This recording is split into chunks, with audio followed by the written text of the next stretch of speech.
Top on the list of honors is the Honorable Junaid Sheikh Nur Mohammed, CBS, MB Leader of the Majority Party, who was conferred the Elder of the Golden Heart, EGH. Alongside him are the following members who were awarded the Chief of the Order of the Burning Spear, CBS. The Honorable Faith Gitau, CBS MP. The Honorable Patrick Macau, EBS, CBS MP. The Honorable Muhammad Ali, HSC, CBS MP. The Honorable Raphael Wanjala, CBS MP.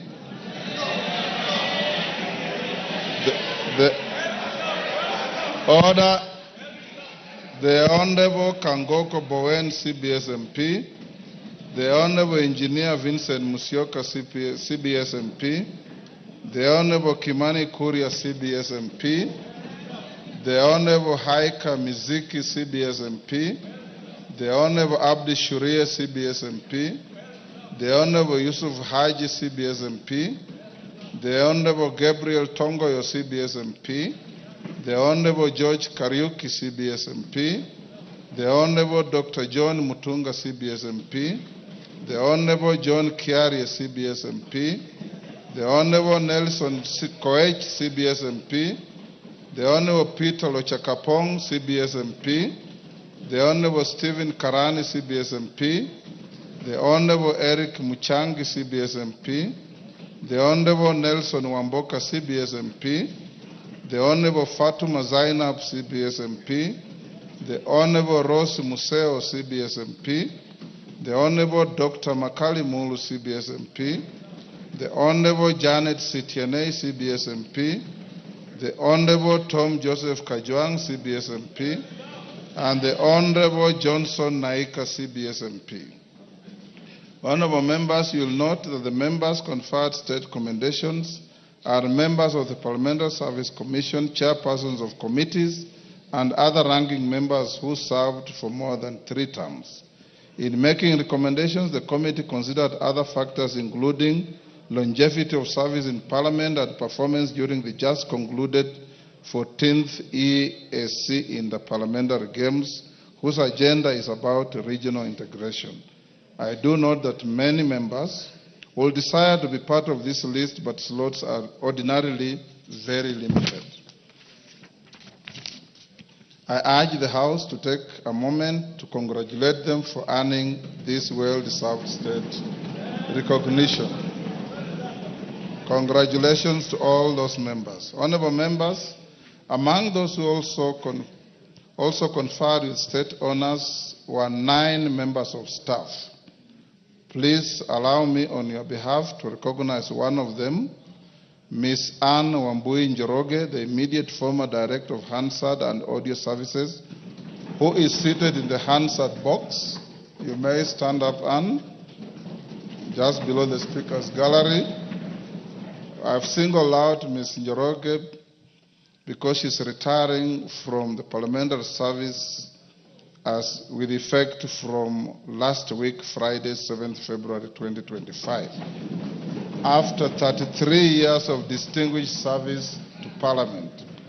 Honorable members, Ms. Njoroge joined Parliament in 1991 during the 6th Parliament at the level of Hansard reporter in the National Assembly after 1-year stint as a teacher at Kwale High School, having graduated from Kenyatta University.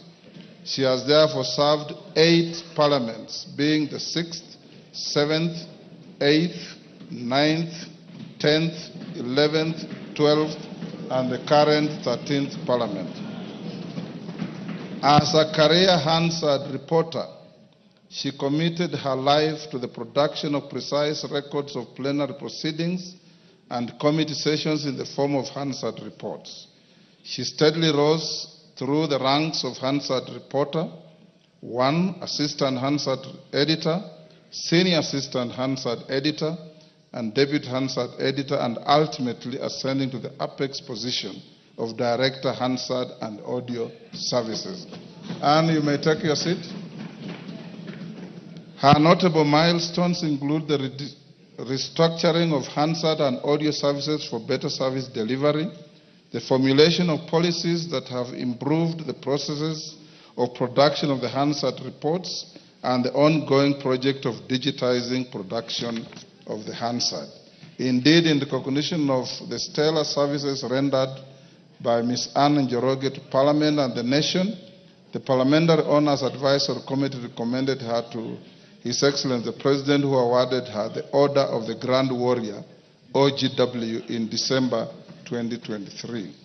Honourable members, her presence today in the Hansard box is of great importance, and we thank her for her 33 years of service and diligence in overseeing the production of the Hansard report of our proceedings as the Director, Hansard and Audio Services. On behalf of the National Assembly, the Parliamentary Service Commission, and indeed on my own behalf, I wish to thank Ms. Anne Wambui Njoroge, OGW, for the more than 3 decades of her dedication to the service of the Parliament of Kenya and indeed to the Republic of Kenya. We congratulate and wish you well in your next phase of life in retirement. Honorable members, before you go to what looks like some arguments you are going to have this afternoon, allow Anne to have a dignified send-off by allowing me to invite one of your colleagues who worked with Anne in the Hansard section before he branched off to go and become the Speaker of Baringo County Assembly, and later coming back as the member for Baringo North. Is it Tiati now? The Honorable Kamket.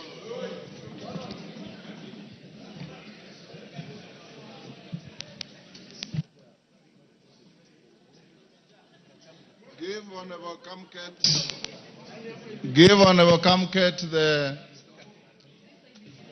the mic.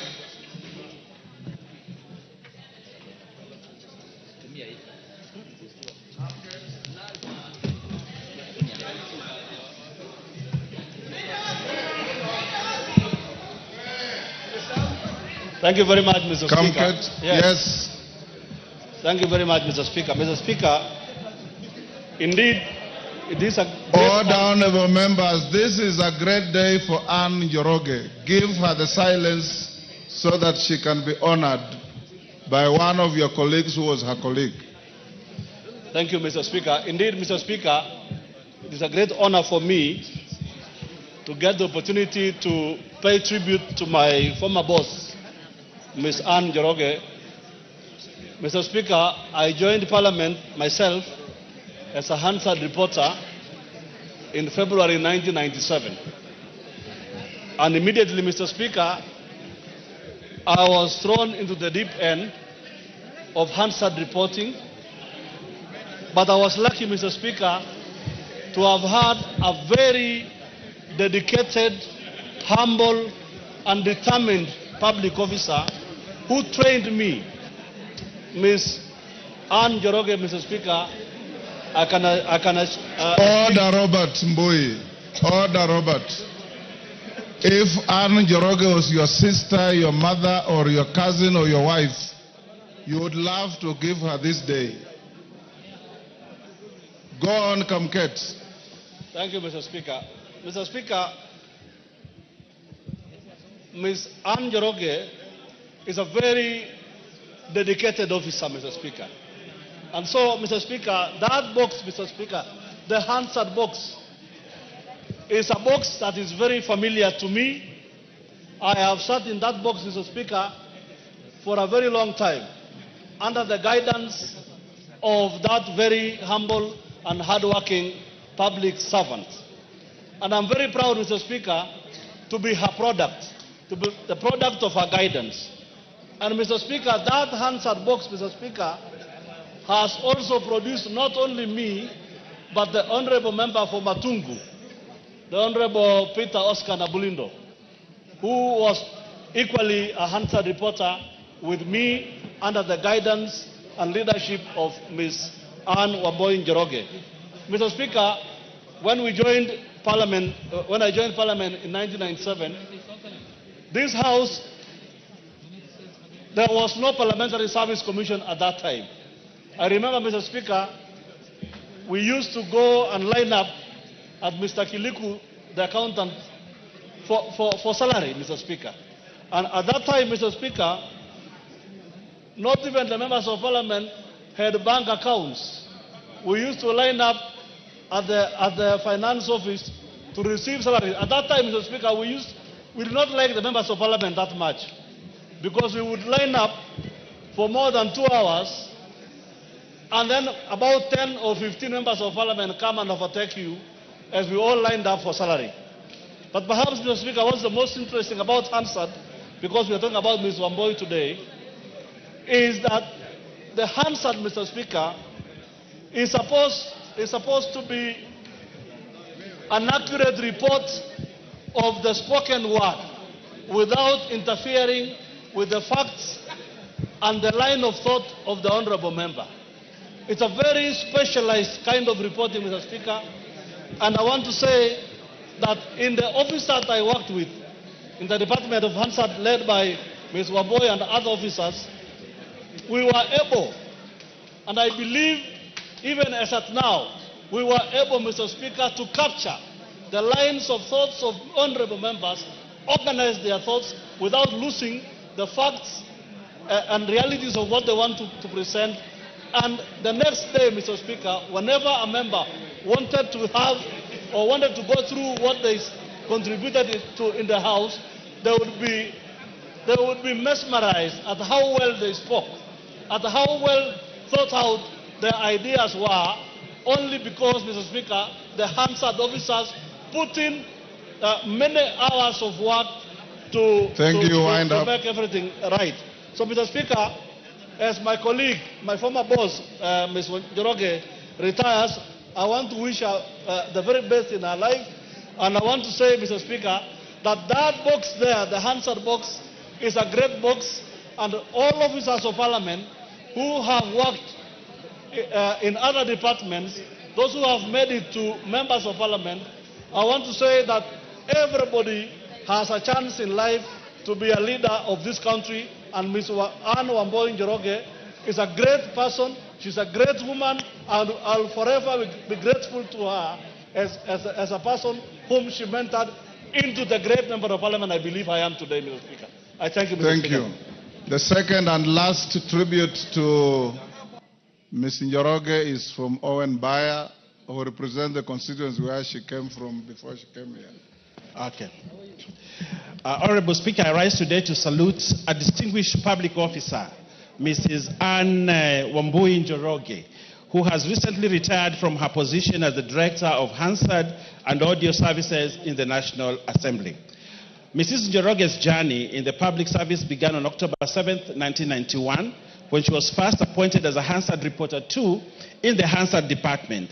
Her dedication and commitment saw her rise through the ranks until she was promoted to the position of Director, Hansard and Audio Services in the National Assembly, the position she recently retired from.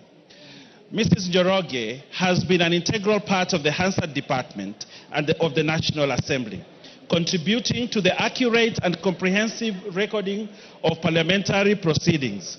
Her meticulous attention to detail and commitment to excellence have ensured that the Hansard reports remain a reliable and valuable resource for members of parliament, researchers, and the public.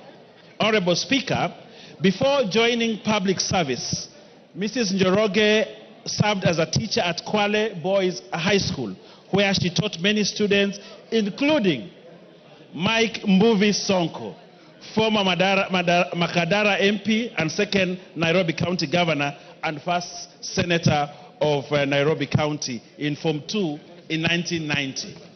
Honorable Speaker, Mrs. Njoroge's tenure has seen her work alongside many prominent figures in Kenyan politics, including the late President, His Excellency President Mwai Kibaki, the late Honorable Michael Wamalwa, the late Honorable Jaramogi Oginga Odinga, the late George Anyona, the late Honorable Martin Shikuku, the late Honorable Henry Nthenge, the late Honorable Kenneth Njindo Matiba, the late Honorable Jeremiah Nyaga and his sons, the Honorable Norman Nyaga and the late Joe Nyaga, the late Honorable David Mwenje, the late Honorable William Olen Timama, and the late Honorable Bonaya Godana, to mention but a few. I'm also told that she taught the Honorable Mashetani, the former MP for Lungalunga. She recalls memorable events, Mrs. Njoroge, such as one, members' induction in 2013, where she presented on parliamentary privileges and gave the example of Honorable George Nyanja, the former MP for Limuru constituency, who jumped the fence along Uhuru Highway in the 1990s to avoid being arrested. She also recalls the firm chairmanship of the late Honorable Anyona as the chairperson of the Public Accounts Committee, and the late Jaramogi and the late Kijana Wamalwa as their chairpersons of the Public Investments Committee. The Honorable Anyona was also a firm deputy speaker. Honorable Speaker, Mrs. Anne Wambui Njoroge's contribution to the Hansard Department at the National Assembly has left a lasting legacy. Her unwavering dedication and professionalism have set a high standard for all who follow in her footsteps. As we recognize her invaluable service, let us extend our heartfelt gratitude and best wishes for her future endeavors. Honorable Speaker, please join me in recognizing and celebrating on a remarkable career of Mrs. Anne Wambui Njoroge. Honorable Speaker, I would like to salute and I give you the greetings of the Leader of the Majority, Honorable Kimani Ichung'wah. Thank you very much. Honorable members, can we have a foot thumping for Ms. Njoroge? Thank you. And we wish you well in your remaining productive years in public life. And may God give you guidance and protect you. Next.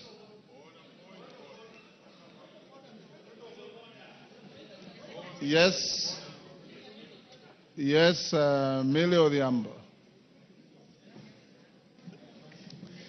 Thank you, Mr. Speaker, for giving me this opportunity. Mr. Speaker, let me take this opportunity to wish all the members Happy New Year. And Mr. Speaker, also to congratulate all the members that have been awarded, and also to congratulate Anne for the amazing work that she has done for the Parliament. And Mr. Speaker, also just my concern as a woman leader, that I hope that when you have a woman rising to that level, that there will be another woman who will be able to either go that high or to a level almost as high, because women are not usually represented at that high level. Mr. Speaker, having said that, and even in acknowledging the members, I know that your committee forgot me, but you will correct that in their words. But having said that, Mr. Speaker, I wish to stand. Yes, I do have a CBS, but I also want to rise. I'm still doing good work.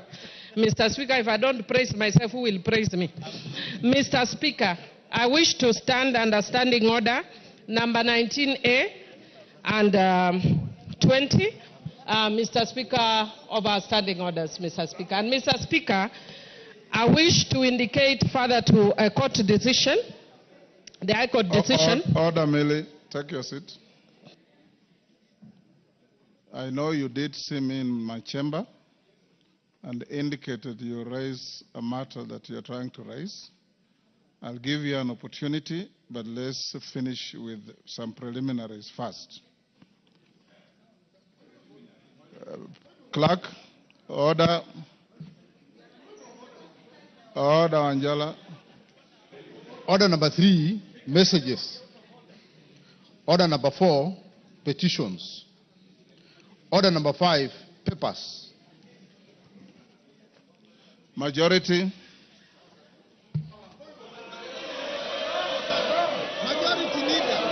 Honorable Speaker, I beg to lay the following papers on the table of the House today, Tuesday, February 11th, 2024. 1, the Auditor General's report on...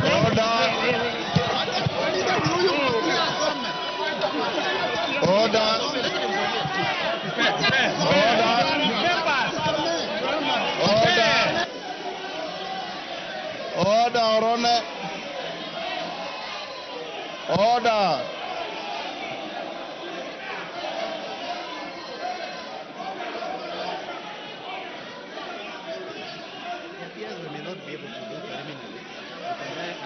Order.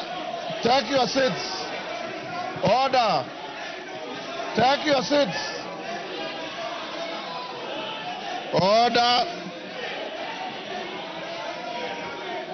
Order, members. Order. I will order that matter to be stayed. Let me hear Millie Odhiambo's point of order. Order. Millie Odhiambo, I'll hear your point of order. Order. I will hear Millie Odhiambo's point of order. Order. Order. Honorable members, take your seats.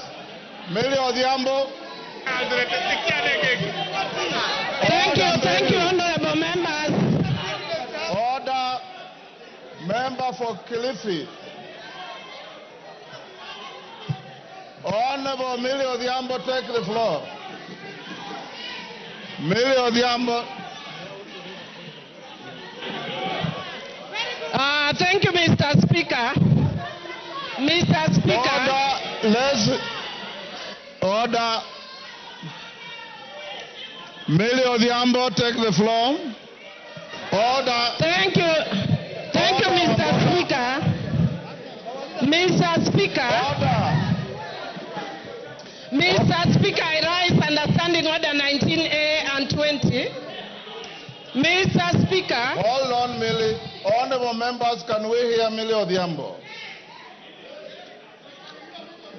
Order, Anjala.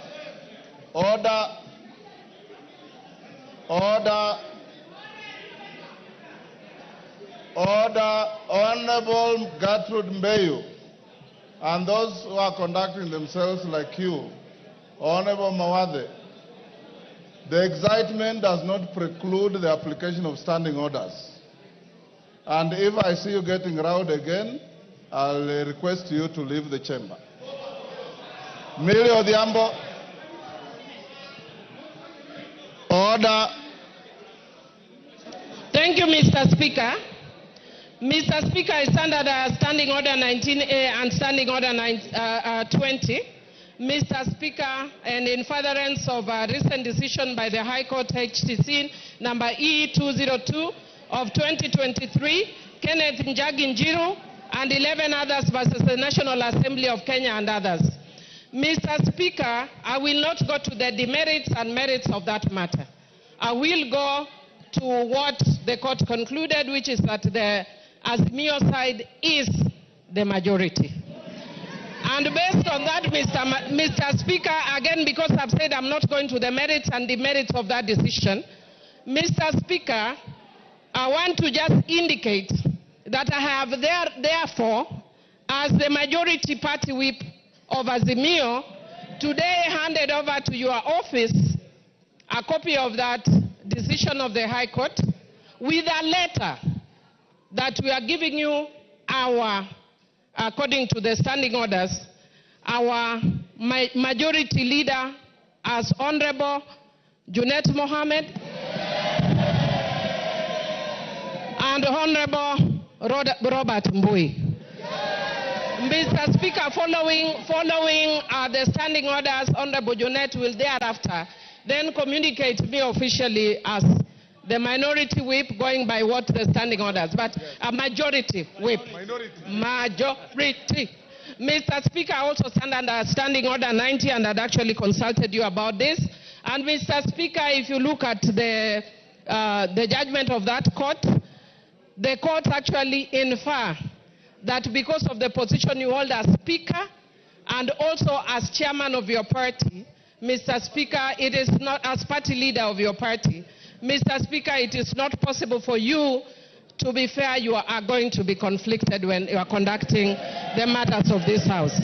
Mr. Speaker, I therefore humbly request you to step down and mandate Honorable Gladys Boschole to take over in discharging the functions as the Speaker because of your conflict of interest. Mr. Speaker, Mr. Speaker.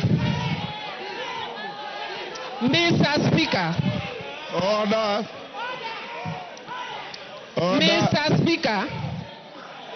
Mr. Speaker, in concluding, Mr. Speaker, because I said I'm not going to go to the merits and demerits of the matter, in concluding, I want to urge that as a parliament, we need to obey court rulings and decisions, even when we don't agree with them. And Mr. Speaker, I also just want to indicate that you can see my two colleagues are standing next to me. My advice to them in future is to follow a philosophy from my community which says, Telo Ikao, Telo Kumingato. So next time they should do what Honorable Ruku did. Jump if you have to, but take your position the way Honorable Millie has done. Is that part of your point of order? No. Mr. Speaker, I said as an obiter. And Mr. Speaker, I would also just want to say, very finally, also as an obiter, Mr. Speaker, people are also talking about broad-based. Again, I'm very careful. I'm saying this as an obiter. It's not my substantive argument. Mr. Speaker, people talk of broad-based. Yeah, and even when you look at the decisions of the arguments of the court, they keep making reference to the de jure and the de facto. And many things may have changed over time. And Mr. Speaker, I'd want to say that actually if you look at this side of the House today, we are seeing broad, Mr. Speaker. Mr. Speaker, if we want to see good faith, we want to see if it is also based. It is broad. But based, whether it is based will depend on the decision going forward. Otherwise, we will be told by the court it is hot air, this broad base is hot air, wild goose chase, and all those other things, Mr. Speaker. Thank you, Mr. Speaker. I move. Order, members. Order, members. Maintain your silence.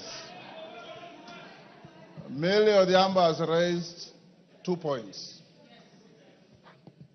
One I'll dispose of very quickly, and the other I will allow the House some latitude. As to whether the Speaker, yours truly, should preside over these proceedings or not, I'll dispose it of as follows. One, there's no motion before the House about the Speaker. Number two, I am a senior lawyer in this country, and I'm your senior Millie Odhiambo. I have read that judgment with a tooth comb, and there's nowhere it requires the Speaker to do what you are saying.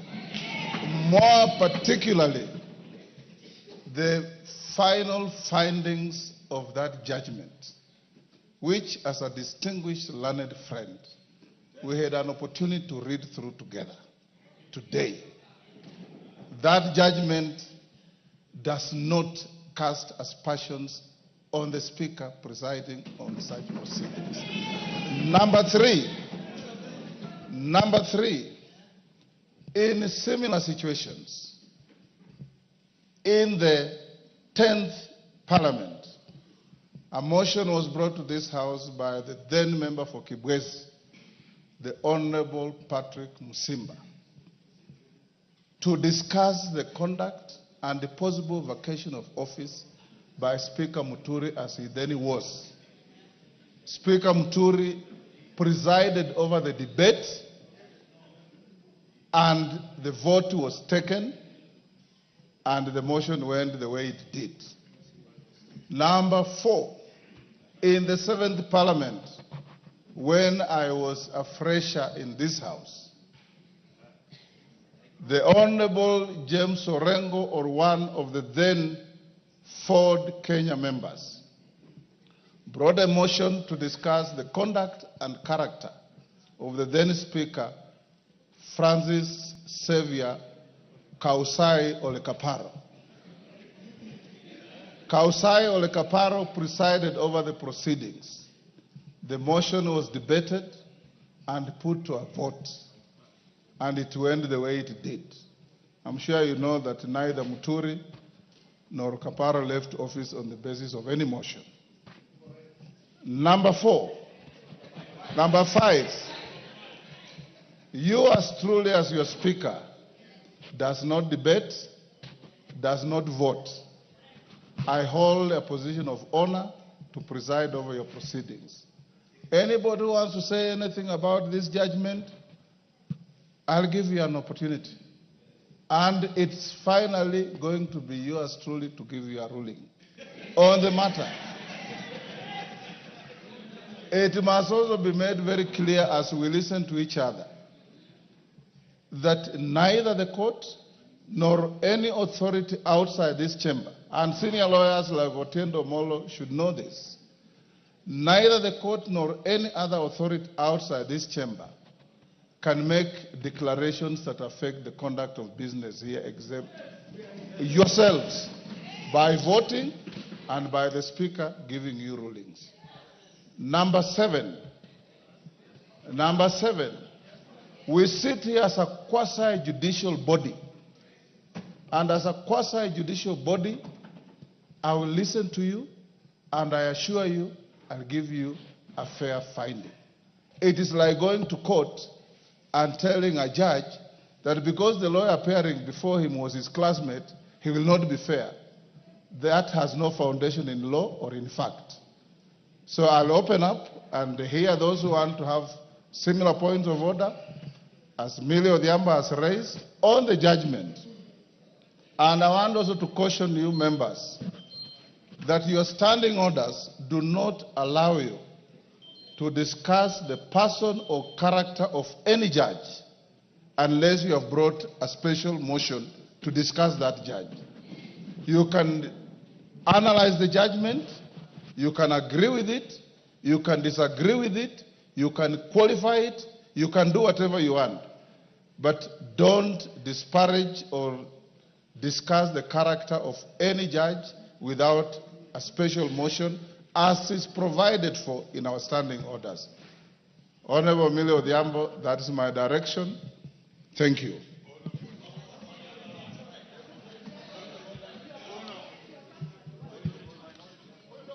Yes, Wanjala. What's your point of order? Give him the mic.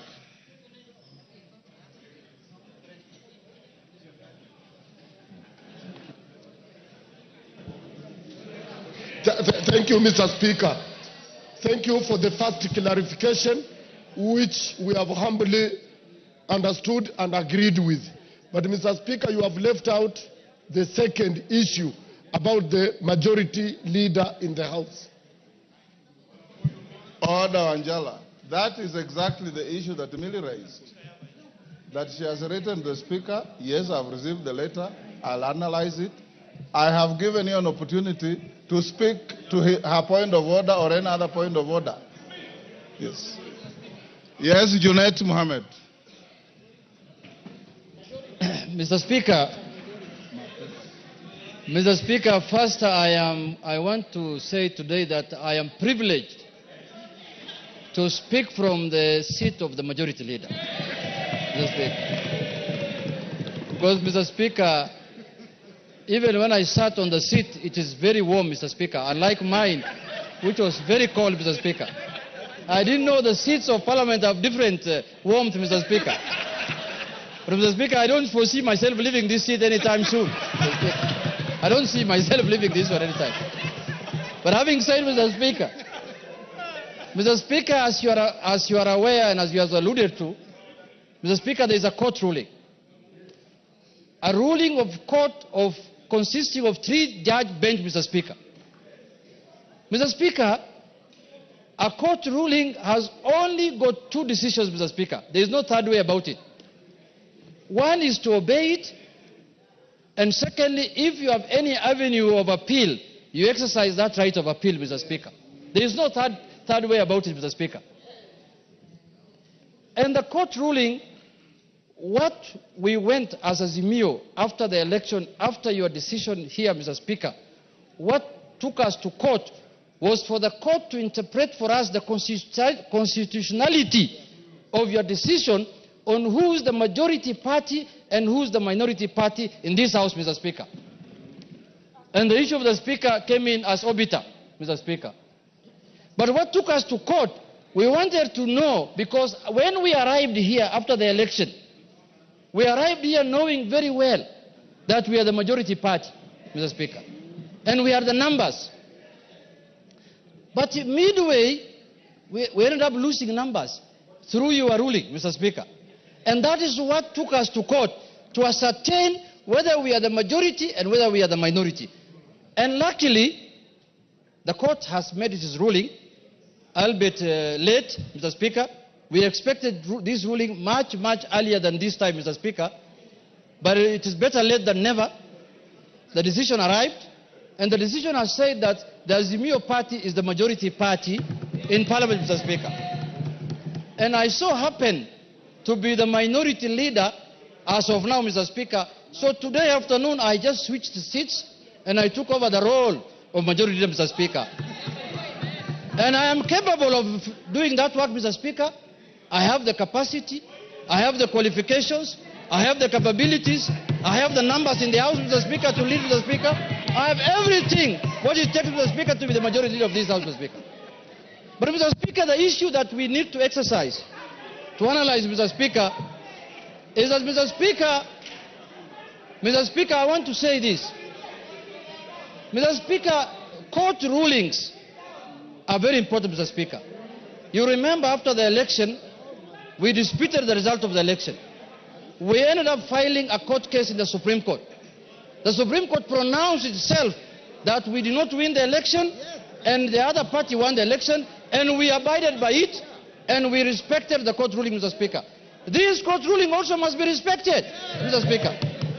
Because it's not like any other court ruling, Mr. Speaker. It's a ruling of the Court of the Republic of Kenya, Mr. Speaker. Mr. Speaker, this ruling cannot be taken jokingly, Mr. Speaker. When I went through it last evening, Mr. Speaker, these judges are raising very serious fundamental issues. They are raising issues relating to violation of the Constitution, Mr. Speaker. And you remember we impeached someone here because he violated the Constitution, Mr. Speaker.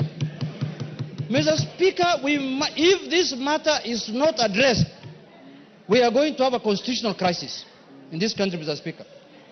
So for that reason, Mr. Speaker, jurisdictions all over the world and democracies all over the world that we borrowed from, even this presidential system that we are running today, that is running in this country, Mr. Speaker. In the United States, there are times when the executive is from the Republican Party and the House is ruled by the Democratic Party, and life goes on. It doesn't matter that we are going to oppose everything that the government wants to do. If government brings here bills and policies that are of benefit to the country, we will support it, Mr. Speaker. And as you know now, many things have gone under the bridge. There is this animal called also broad-based, Mr. Speaker. We want to broaden, deepen, and tighten this relationship, Mr. Speaker.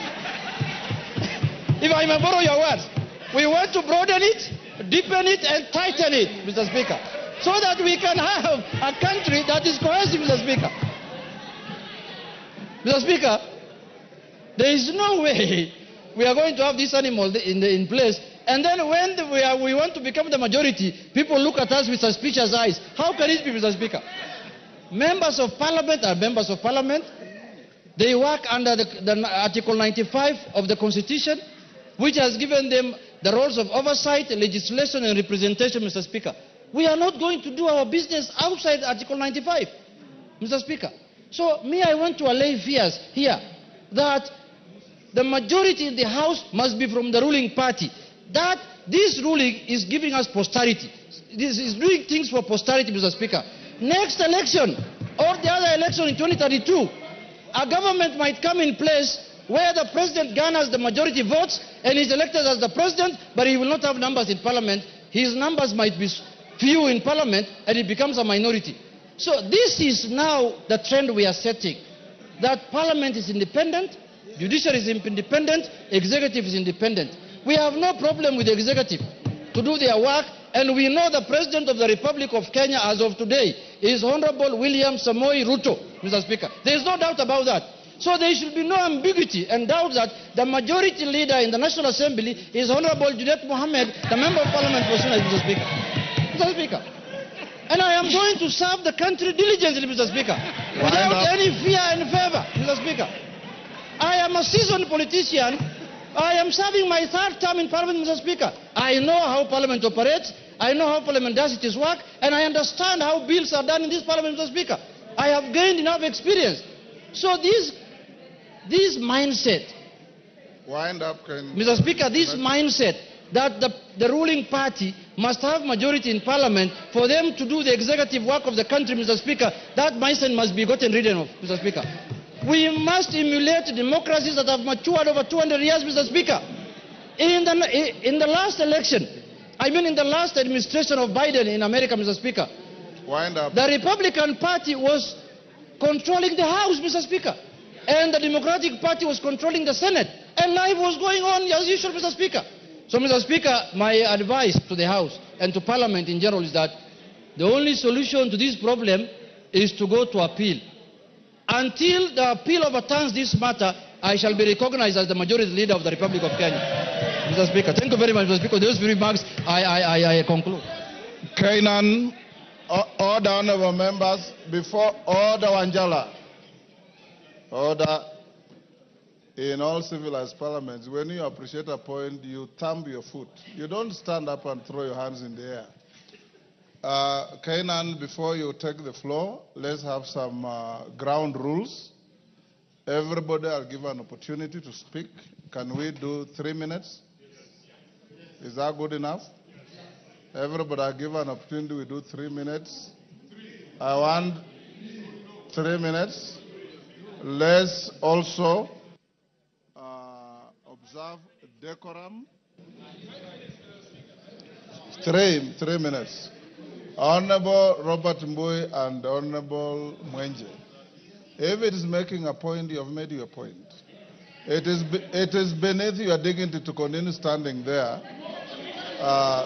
while the matters are going on. Kainan. Thank you, Mr. Speaker. Mr. Speaker, this is luckily... Order. Let's hear each other in silence. Mr. Speaker, if you really want to get a reasoned ruling from the Speaker, let's hear each other. Kainan, give to Kainan. Mr. Speaker, this is the House of Rules. This is the House of Traditions. This is a house that enjoys being a quasi-judicial institution. Mr. Speaker, on the face of it, I want to take this opportunity to welcome my colleagues to this very important session and say that the Kenyan people outside there are really looking upon us to deliberate in a civilized manner and guide this nation. Mr. Speaker, there comes a time when there are issues that must be deliberated and agreed upon. And I want to agree one thing with my brother Junet, that you are qualified even to be the President of the Republic of Kenya, not even the majority leader alone. Mr. Speaker, having said this, there are certain things that we must clear and follow the procedures, and it's only the procedures that will guide us. Mr. Speaker, if you look at the order paper today, the next order paper, order number 8, is supposed to provide for the appointment of members of the House Business Committee, which is the anchor committee for the House Business, Mr. Speaker. But we cannot reach there until certain issues are sorted out, Mr. Speaker. Mr. Speaker, now that we can discuss the appointment under this order number 8, I want to seek your guidance on the following. Mr. Speaker, it's apparent that the High Court last week has quashed the ruling contained in the Speaker's communication dated 6 October 2022 on the majority and the minority. That is a fact. It cannot be denied. Mr. Speaker, secondly, I had a chance to go through this great ruling. I've internalized, I've looked at it, I've seen what it means, I've seen what in the letter and interpretation of this, what the Speaker in the House is generally expected to do. Mr. Speaker, on the face of it, there are certain, the petitioner sought the following declaration to be issued that Azimio La Umoja One Kenya coalition is the majority party in the National Assembly based on the outcome of the general elections of the based on the outcome of the elections of members of the National Assembly held on 9th August. The second, Mr. Speaker, prayers was the declaration be issued to declare that Kenya Kwanza Alliance is a minority party in the National Assembly. Mr. Speaker, if you look at the orders given, even under order number 4, it's a bit confusing. It is not explicit. It doesn't say this. The court declined. They quashed the Speaker's ruling, but did not give proper guidance on what constitutes the majority and the minority. Mr. Speaker, from... Give him 1 minute. It is clear, Mr. Speaker, the court quashed the ruling of the majority and the minority, but never answered the question on how this later on is going to be arrived in the House, Mr. Speaker. Mr. Speaker, this means we are back to square one where we were when this parliament started. We are back to square one, Mr. Speaker. Mr. Speaker, unless this question is determined, we are staring at a crisis. Mr. Speaker, I say this because standing order, yes. Standing order 171, I'm on a point of order, Mr. Speaker. Yes, Wanjala. What's your point of order? Give him the mic. Give Wanjala the mic. There you are. Mr. Speaker, courts are arbiters. And when they have given orders or declarations, it's up to the institution to implement. It is not debated. Order, you Wanjala. have seen the ruling of the court. Order, Wanjala. Order. Order, Wanjala. I don't know whether... Have you even read that judgment? Have you read that judgment?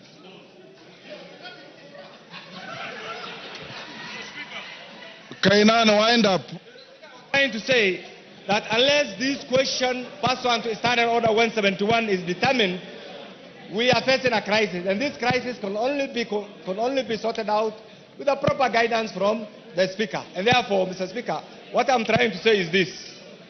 This state of affairs, Mr. Speaker, portends a crisis for the House, Mr. Speaker, and therefore we want your guidance, Mr. Speaker, pursuant to Standing Order 171, on which party is the majority and which party is the minority. Once that is determined, Mr. Speaker, all the other things will flow, Mr. Speaker, and therefore I want to seek your guidance on this.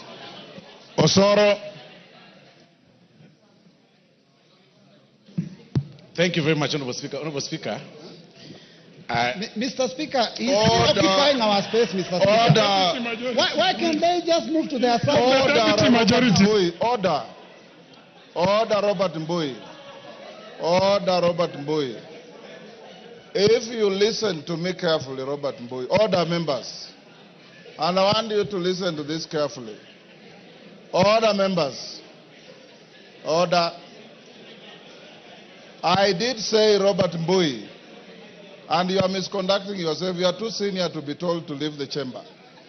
I did say, and I want to repeat, and Emilio Odhiambo, who raised the point, has read this judgment clearly. The judgment quashed the direction of the Speaker on the majority-minority. The judgment never declared who is the majority. It is not the court to declare the majority. It is the Speaker of this House. And you better know that. It is the Speaker of the House to declare the majority. Robert Mbui, go on. Not Osoro. Okay. Thank you very much, Honorable Speaker. Honorable Speaker, I want to speak it up from what you've actually said, Honorable Speaker. That even upon reading the judgment of the court, the standing orders of this House, Honorable Speaker, gives you power to declare who is the majority and who is the minority. We appreciate the judgment of the court as it is. We are ventilating about the judgment. We respect the courts. But again, it is these very laws that governors, Honorable Speaker, that give you that power, Honorable Speaker, to declare the majority and minority. So even as Honorable Junet and the Honorable Millie Odhiambo, Honorable Speaker, live on rented space, they should know that the final declaration of majority and minority comes from your seat, Honorable Speaker. But even then, Honorable Speaker, perhaps we should ponder and ask ourselves these very pertinent questions. In the past 2 years that we've served in this House, Honorable Speaker, we've served in these capacities, as it were, on who is the majority and who is the minority, Honorable Speaker. Several decisions have been made. We have formations of the committees that fall on the majority, you know, minority, chairman, the committees that are supposed to be led by members from the majority side, and the committees that are led by the members of the minority side. Does it mean, Honorable Speaker, that every decision that has been passed by the committees, or any report that has been passed by the committee that falls on the minority, as it were then, and the majority, is it rendered mute as it is right now, Honorable Speaker? If going by the judgment, if we read of the judgment, you know, like they want us to define it as it, just on plain paper, Honorable Speaker, that is question one. Question two that we should ask ourselves, Honorable Speaker. Right now, the selection panel, Honorable Speaker, of the IEBC that was nominated by both the minority parties or the Parliamentary Service Commission, that minority party brought the membership, the majority party brought the membership. The IEBC selection panel has already started working, Honorable Speaker, right now in terms of selecting the next commissioners. What then happens to them? What happened to that selection panel? Because they were appointed on the basis of the majority and the minority when the Parliamentary Service Commission, submitted the names. Those are the questions we need to ask ourselves, Honorable Speaker. The Commission for Revenue Authority, Honorable Speaker, that again is a preserve of both the minority and the majority. Honorable Speaker, what then happens on the decisions that have been made in the past 2 years? The allowances that have been paid, Honorable Speaker, the travels that have been made, everything that we passed, Honorable Speaker, in this house. Those are the questions that we need to ask ourselves, because we are the midterm of this Parliament, Honorable Speaker. Even as you retire to make this your ruling, Honorable Speaker, it is important for us, Honorable Speaker, to ask ourselves those very pertinent questions, because we shouldn't just be... Okay. Thank you, Osoro. Give him a minute. Honorable Speaker, you see, we shouldn't just be talking about positions on who is the minority, who is the majority leader, and as Honorable Junet as well put it, we are all members of Parliament and we can serve in whatever capacity. But let's look at the implications of this decision, Honorable Speaker. What happens to what we've passed in the past 2 years? What happens to the right decisions that are leading this country in the past 2 years, Honorable Speaker? What happens to the IEBC selection panel? Those are the questions. Otherwise, I'll tell my colleagues, the Honorable Millie Odhiambo, who is saying that she has added in her CV the position of the chief whip of the majority.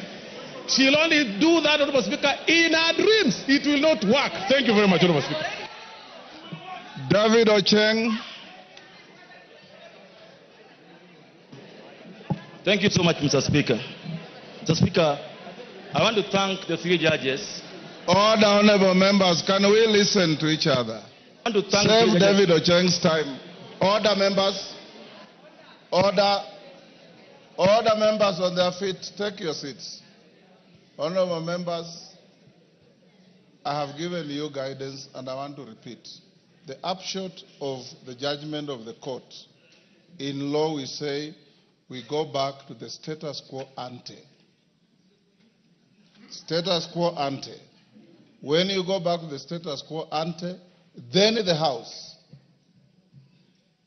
has to make a decision and a finding on who the majority is. The court has not declared any party a majority in this House. Read the judgment carefully. Don't speak from what you are hearing in the air. That is number one. Number two, order, Wanjala.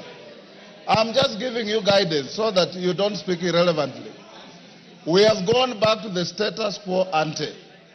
Convince the House as to its majority, the Speaker will make a finding. On a fact. David Ocheng. Thank you so much, Mr. Speaker. Mr. Speaker, I want to thank the three judges for their judgment of last week, Mr. Speaker. We got a new constitution that we keep testing and that keeps guiding us on how we run our affairs as a country, Mr. Speaker. Mr. Speaker, under the law we passed in this parliament on coalition making, Mr. Speaker, it is presumed that there will be coalitions, people will leave coalitions, some will enter coalitions, Mr. Speaker, and so it is presupposed that in any term of parliament, Mr. Speaker, one side will be a minority today, tomorrow that side may be a majority, because this is a moving target, Mr. Speaker. Mr. Speaker, as to who is minority or majority is not cast in stone, and therefore the finding by the court, Mr. Speaker, that the decision on who is majority and minority in the 13th parliament was decided on 8th of August 2022 is wrongful, Mr. Speaker. I disagree with it because, Mr. Speaker, today, if Ford Kenya and ANC that was left Kenya Kwanza, Mr. Speaker, and joined Azimio will have more members than the remaining UDM, Mr. Speaker. And in that regard, Azimio will be the majority party, Mr. Speaker, and will be called upon to make that decision as Speaker, and will decide as so. So I disagree with the judge's finding that the decision on who is majority and minority was made once. It cannot be made once. It depends on the facts of the day in this house. If, for example, tomorrow I'll be heard, I'm sure I'm going to be heard. I'm sure I'm going to be heard. I will be heard, Mr. Speaker.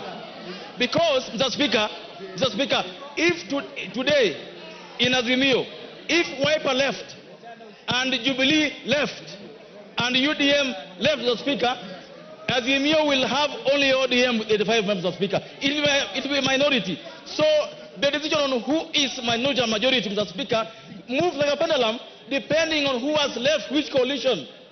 So you cannot tell us that that decision is made once only in the election, Mr. Speaker. And that's why the judges are wrong on this matter, Mr. Speaker.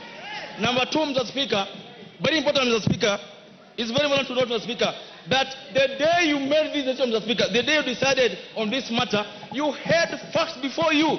You had evidence before you telling you that UDM has left Azimio. MDG has left Azimio. UDM, MDG, NCPP, PA, you had those facts before you. You couldn't ignore those facts. You can't ignore them. Even in this, Mr. Speaker, you made a finding, Mr. Speaker, that the courts have not said that Azimio is a majority. The courts have said, go back and decide. And so Azimio must today convince you. Yes. Morogara, I'll give you. Morogara. Thank you. Thank you very much, Mr. Speaker. Mr. Speaker, what you need to decide on is the wording of Article 108 of the Constitution and the Standing Order number 19 of our Standing Orders. Of importance is the use of the verb to be in that particular article and in that particular standing. The minority or majority party is the party at that particular moment. And therefore, it is not cast on stone, as the court tried to tell Kenyans, that majority and minority were determined on the election date. The words used, the tense used is, which means from time to time as the issue comes into question.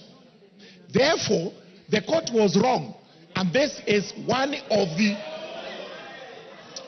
Yes, I respect the decision of the court, but on appeal, we will be arguing that the three judges were wrong because they actually did not take into consideration the use of that verb to be by having it in the present tense, that it is from time to time. And one example I can give is this. As at before the ruling, the majority was the Kenya Kwanza coalition. If the parties like UDA actually left Kenya Kwanza, does it continue to be the majority? No. It loses the status because that is determined from time to time by how many members are in the party or how many members are in a coalition. The court actually overreached when they went to interpret it this way and we shall be taking these matters on appeal. But today, because the course of action of the 6th of October 2022 is spent, we require from you, Honorable Speaker, you give us another ruling using the verb to be. Present tense is. Who is the majority and minority today as we speak in Parliament? Thank you, Honorable Speaker. Maklap.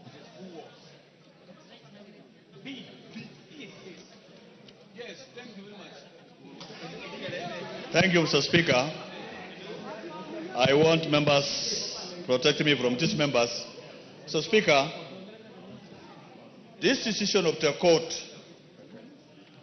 I find it belated. Mr. Speaker, for one reason.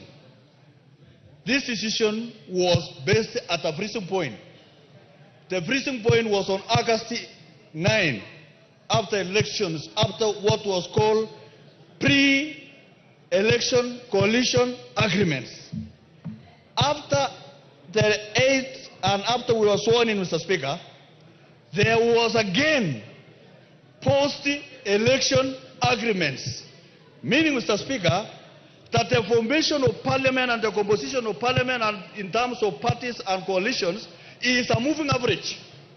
Mr. Speaker, it's a moving average that will be determined by interests of members of Parliament and the parties that form that particular coalition, Mr. Speaker. You are aware, Mr. Speaker, during your determination, at that time, Mr. Speaker, parties like Jubilee had some members moving to Kenya Kwanza. There were some members, Mr. Speaker, UDM had already changed the position, Mr. Speaker. So even if Wamunyora have changed their position now, Mr. Speaker, you need to ensure there is a post-election agreement, Mr. Speaker. So, Mr. Speaker, what we are determining, Mr. Speaker, is a fundamental thing that will guide Parliament for many years. Mr. Speaker, we must determine how many post-election coalition agreements that shall continue to be there to guide the majority and minority in Parliament, Mr. Speaker. In that way, Mr. Speaker, we shall have Parliament that are made of people who are very sober, that they know where they are and where they sit, Mr. Speaker. Mr. Speaker, in a parliamentary system, Mr. Speaker, it doesn't matter where you sit here in Parliament. It is only a tradition. It is only a tradition, Mr. Speaker, but in terms of determination, Mr. Speaker, of minority party or majority party rests on your case, Mr. Speaker, and rests on existing post-election agreements that have continued to be there, Mr. Speaker. So it is over to you, Mr. Speaker. Based on those, Mr. Speaker, this is a continuous moving average and it will continue to change, Mr. Speaker. Thank you, Mr. Speaker. Donya.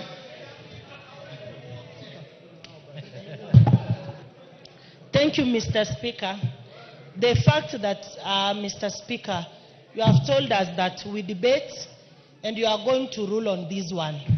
I ask myself, the fact that Azimio didn't win the election of the Speaker, who are the majority then? That is our question. If you are debating, if you didn't win, we didn't win. I'm in Azimio. We didn't win the position of the Speaker, who are the majority then. That is, yes, that is the answer. You should answer. Who won? Who won? Put the question, Mr. Speaker. Who won the position of the Speaker? Then, who are the majority? Then, we should be debating on other things, Mr. Speaker. We should help our people. Like Kisi, we have no water. We have no electricity. We are discussing things that have been shot straight. Who was the Speaker then when we came to Parliament? The first time on 29th of September, who was elected as the Speaker? Thank you, Mr. Speaker. Wamboka.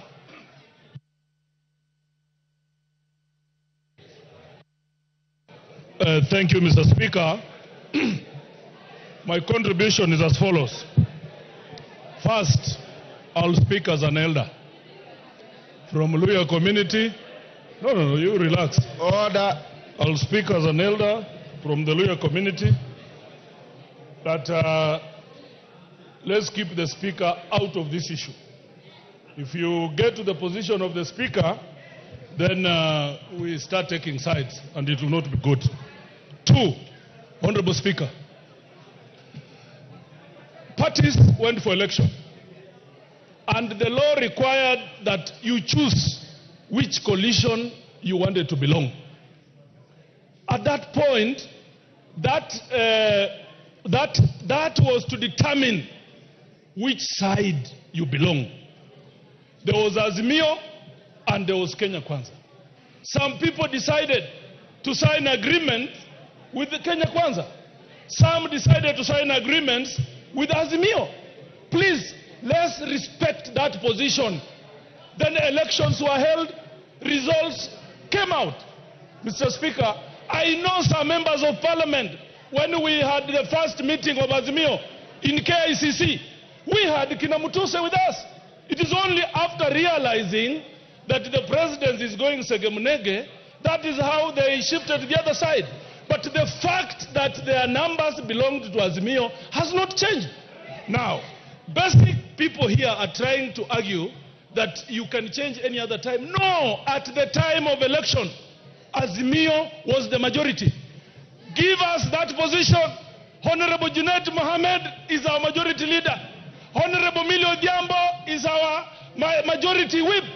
If you feel numbers have changed, bring that here on the table, we discuss it. That is a different thing. But as at election, Honorable Speaker, Azimio Party is the majority party of this House. Let the Speaker rule. If you feel you have numbers, bring it on. We deal with you. Mbagdo Osoro, you should be very ashamed. I thought you are a lawyer. Your arguments are below and below and below as a basic nursery school class. So you cannot tell us that. We are the majority. Mr. Speaker, what I have said about the Speaker's stance, keep the Speaker out of these matters. Because sisi kama Waluya, hiyo ndio kiti tuko nayo peke yake. Msitufanyie mchezo.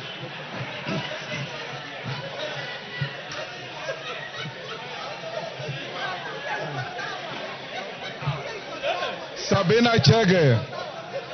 Sabina Chege.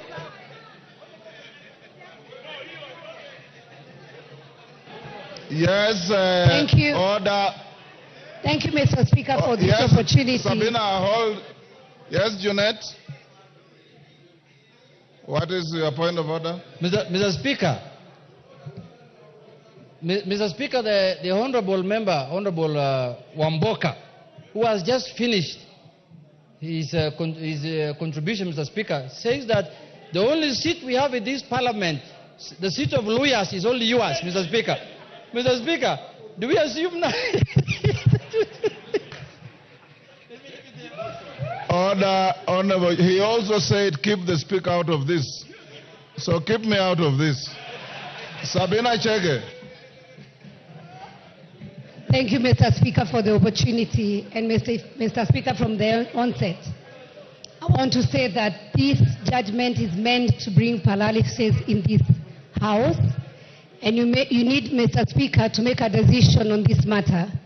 Having listened to my colleagues on this judgment, and I've also gone through it, Mr. Speaker, there's a lot of consideration on the status quo as on 6th of October 2022. Mr. Speaker, from 6th of October, many things have changed. Mr. Speaker, after your ruling, we made committees that were formed in this House. Mr. Speaker, there is also Parliamentary Service Commission that was also formed based on the minority and the majority. We have the IBC Select Commission. Mr. Speaker, we also, as a House, gave the leadership. Early this month, Mr. Speaker, we also received communication or reconstitution of the committees. And this afternoon, we're meant to have the House Business Committee. And so, Mr. Speaker, the big question I'm asking myself. So, who are going to be the chairs or the membership based on the majority and minority? And I think as a House, Mr. Speaker, and the fact that you're supposed to give a decision, you need to clear the air on the issue of majority and minority. After 2 years, Mr. Speaker, many things have changed. There are post and there are pre-coalition agreements. There are some coalition agreements that were done before the election, Mr. Speaker. If we take the case of Chap, Mr. Speaker, even before the election, they had left the coalition that they had signed with before. And so as we make the decision, are they part of Azimio?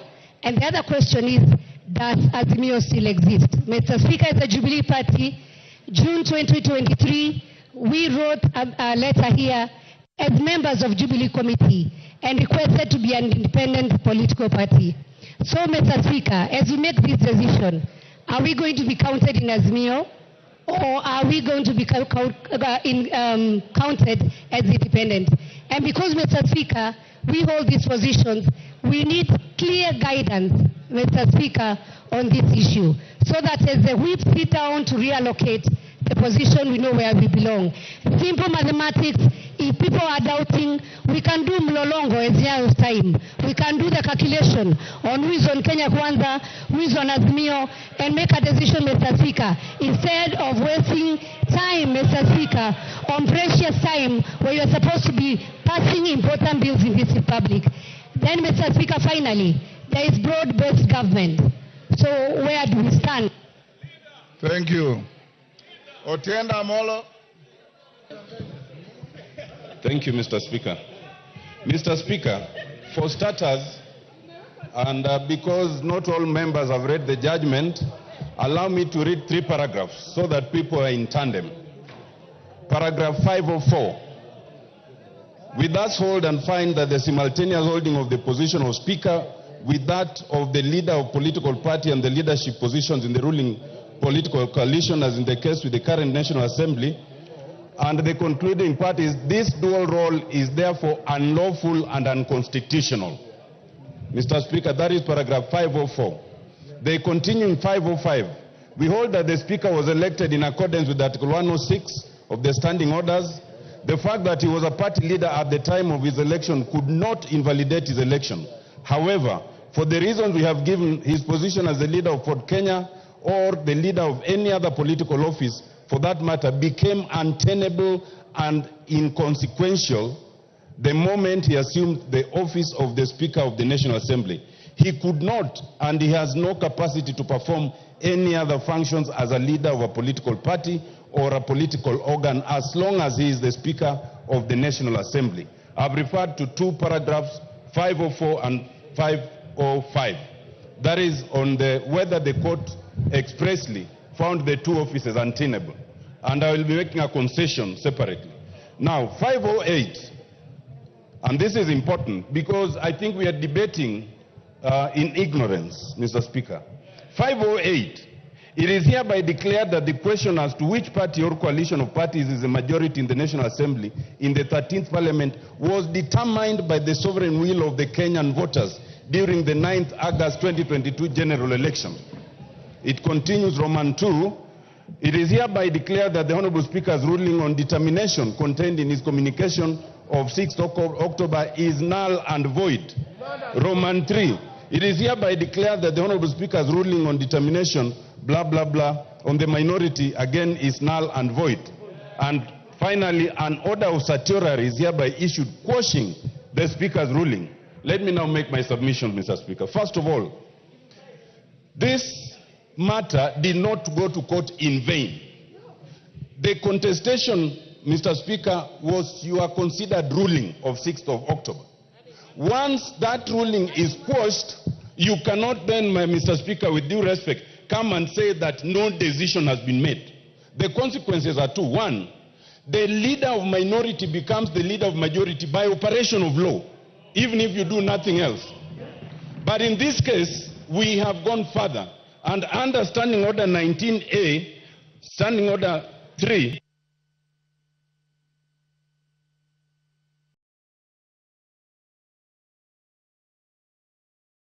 Mr. Speaker, under 19A is very clear. The majority party whip shall communicate the name of the member elected under paragraph 1 to the Speaker in writing. And that was already done by the Honorable Millie Mabona.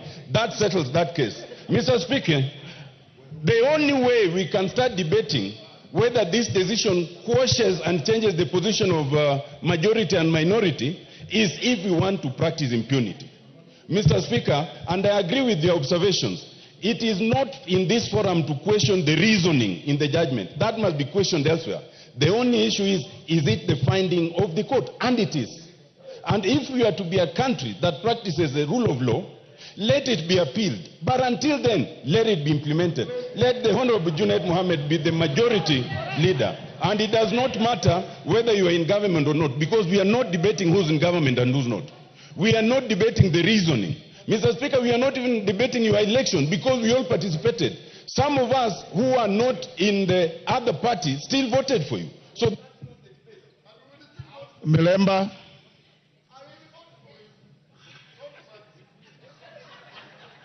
Order, Wanjala. Thank you, Honorable Speaker. Order, Wanjala. It suffices to mention that the Senior Counsel has also read the judgment very selectively. Very selectively. Yes. Thank you, Honorable Speaker. And I think this judgment is good, and I want to ask members to exercise restraint the way we are doing as we deal with it, because it will grow our own standing orders and decisions that have been taken by this Parliament before, just like when we had the stalemate on who should lead the House Business Committee, and the Honorable Marende made the ruling that has been talked about. Honorable Speaker, in the judgments, which I have also read about 508 paragraphs, I want to spot out one, and which I think the Senior Counsel did speak on. And that's the one that says that the question as to which the party or coalition of a party is a majority party was determined by the sovereign will of the people on the 9th August 2022. That is as it goes. Honorable Speaker, this statement and this paragraph presumes that Parliament will stay static and there will be no changes in Parliament as at the time when the elections was done. The truth is that if we were to follow this, it would mean that majority party would remain majority party for 5 years as determined at the time of the general elections. That is not correct. Majority and minority parties are fluid situations that keeps on changing depending on many happenings within Parliament. We know of the by-elections that are forthcoming in some of the constituencies. We have 4 constituencies which you can name: Benisa, Ugenya, and others which lost or don't have members of Parliament. What are the kind of results that will come out of that situation? Will it not numerically affect the majority and minority leadership in the House? Those are issues that I want you, Honorable Speaker, to determine. It also assumes that there are no post-election agreements which can be done. When you go to Schedule 3 of the political parties, it talks about how coalitions can be entered. You can get out of coalitions, and it determines how they can be done in law.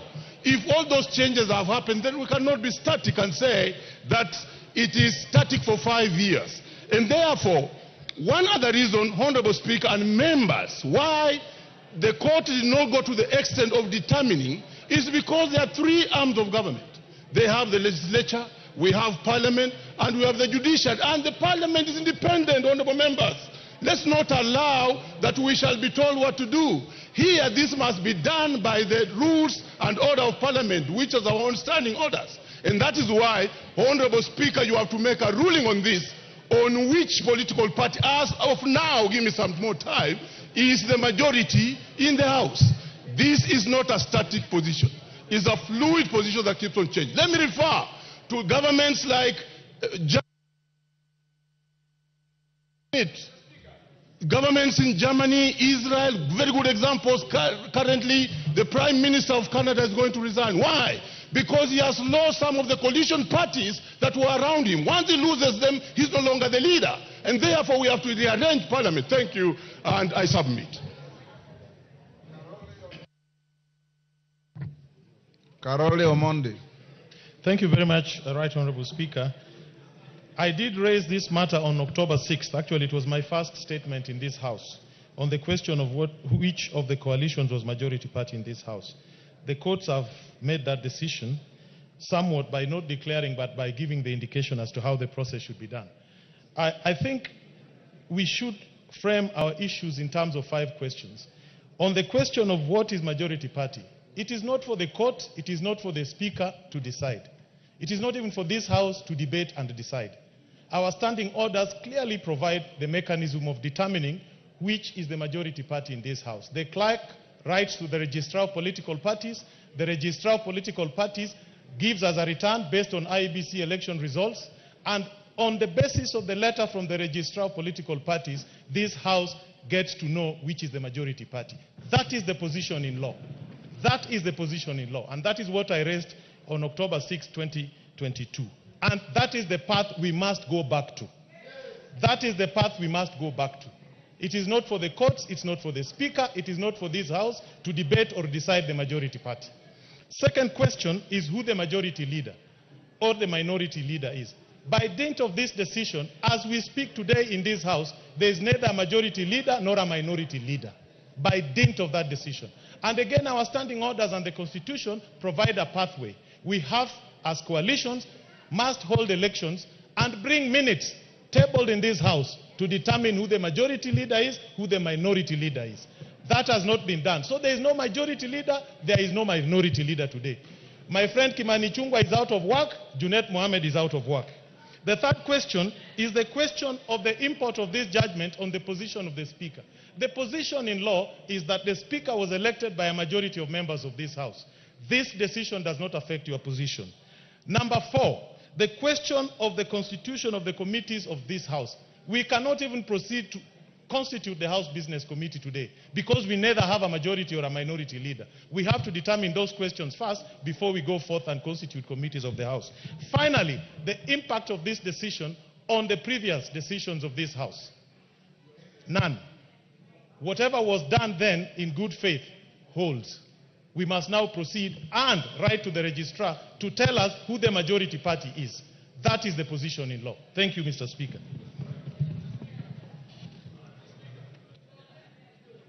Majority Leader for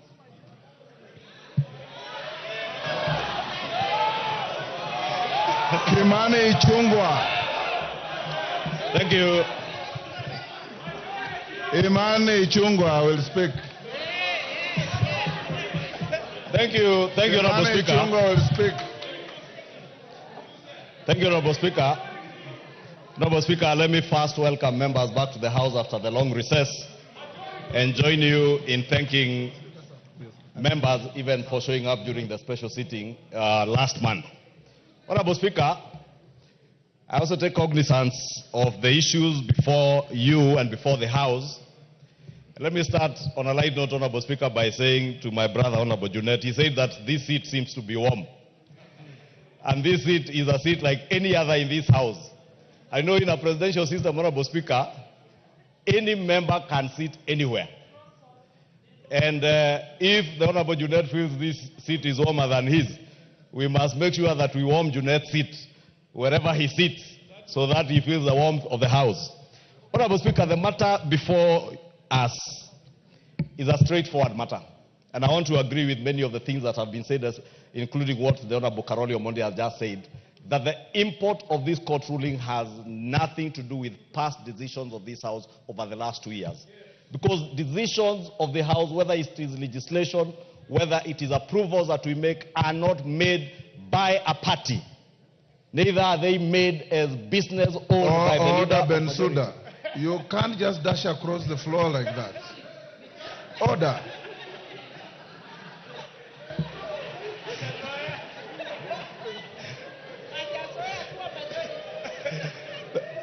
Thank you, Honorable Speaker. Honorable Bensouda is not used to sitting on this side of the House, so we may forgive her. Honorable Speaker, I was saying that decisions of the House are decisions of Parliament.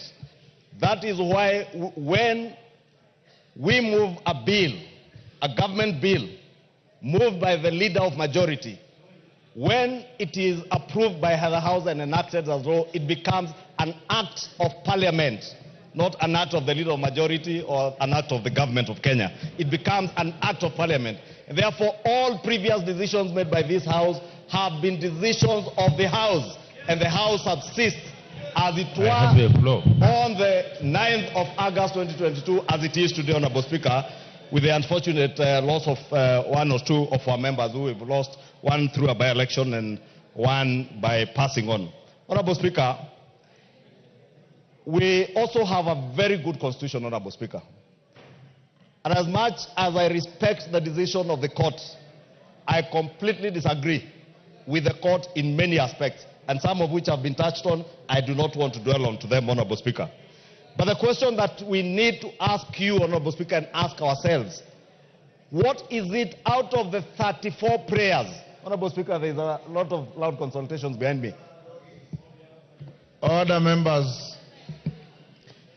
I'll say, Honorable Speaker, the gentleman who went to court with a total of 34 prayers before the court.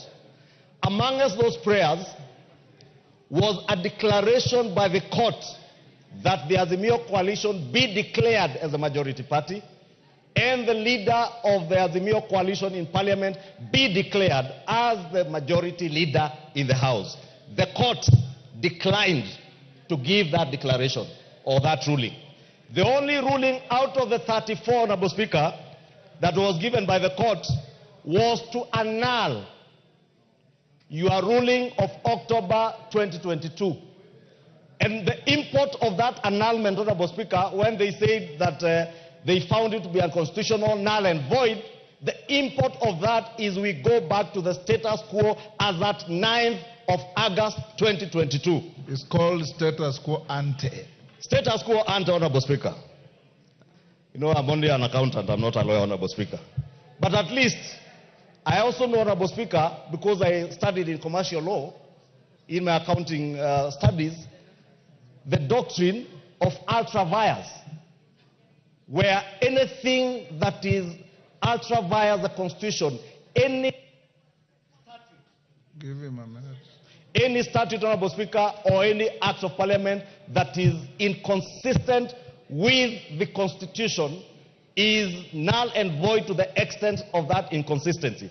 And I will say, because this Constitution gives powers, or rather powers to enjoy rights, including the right of association, which is the most important thing in our Constitution. Chapter 4 is what Chapter 4 for Constitution on the Bill of Rights is what has built our Constitution as amongst the most progressive constitutions in the world.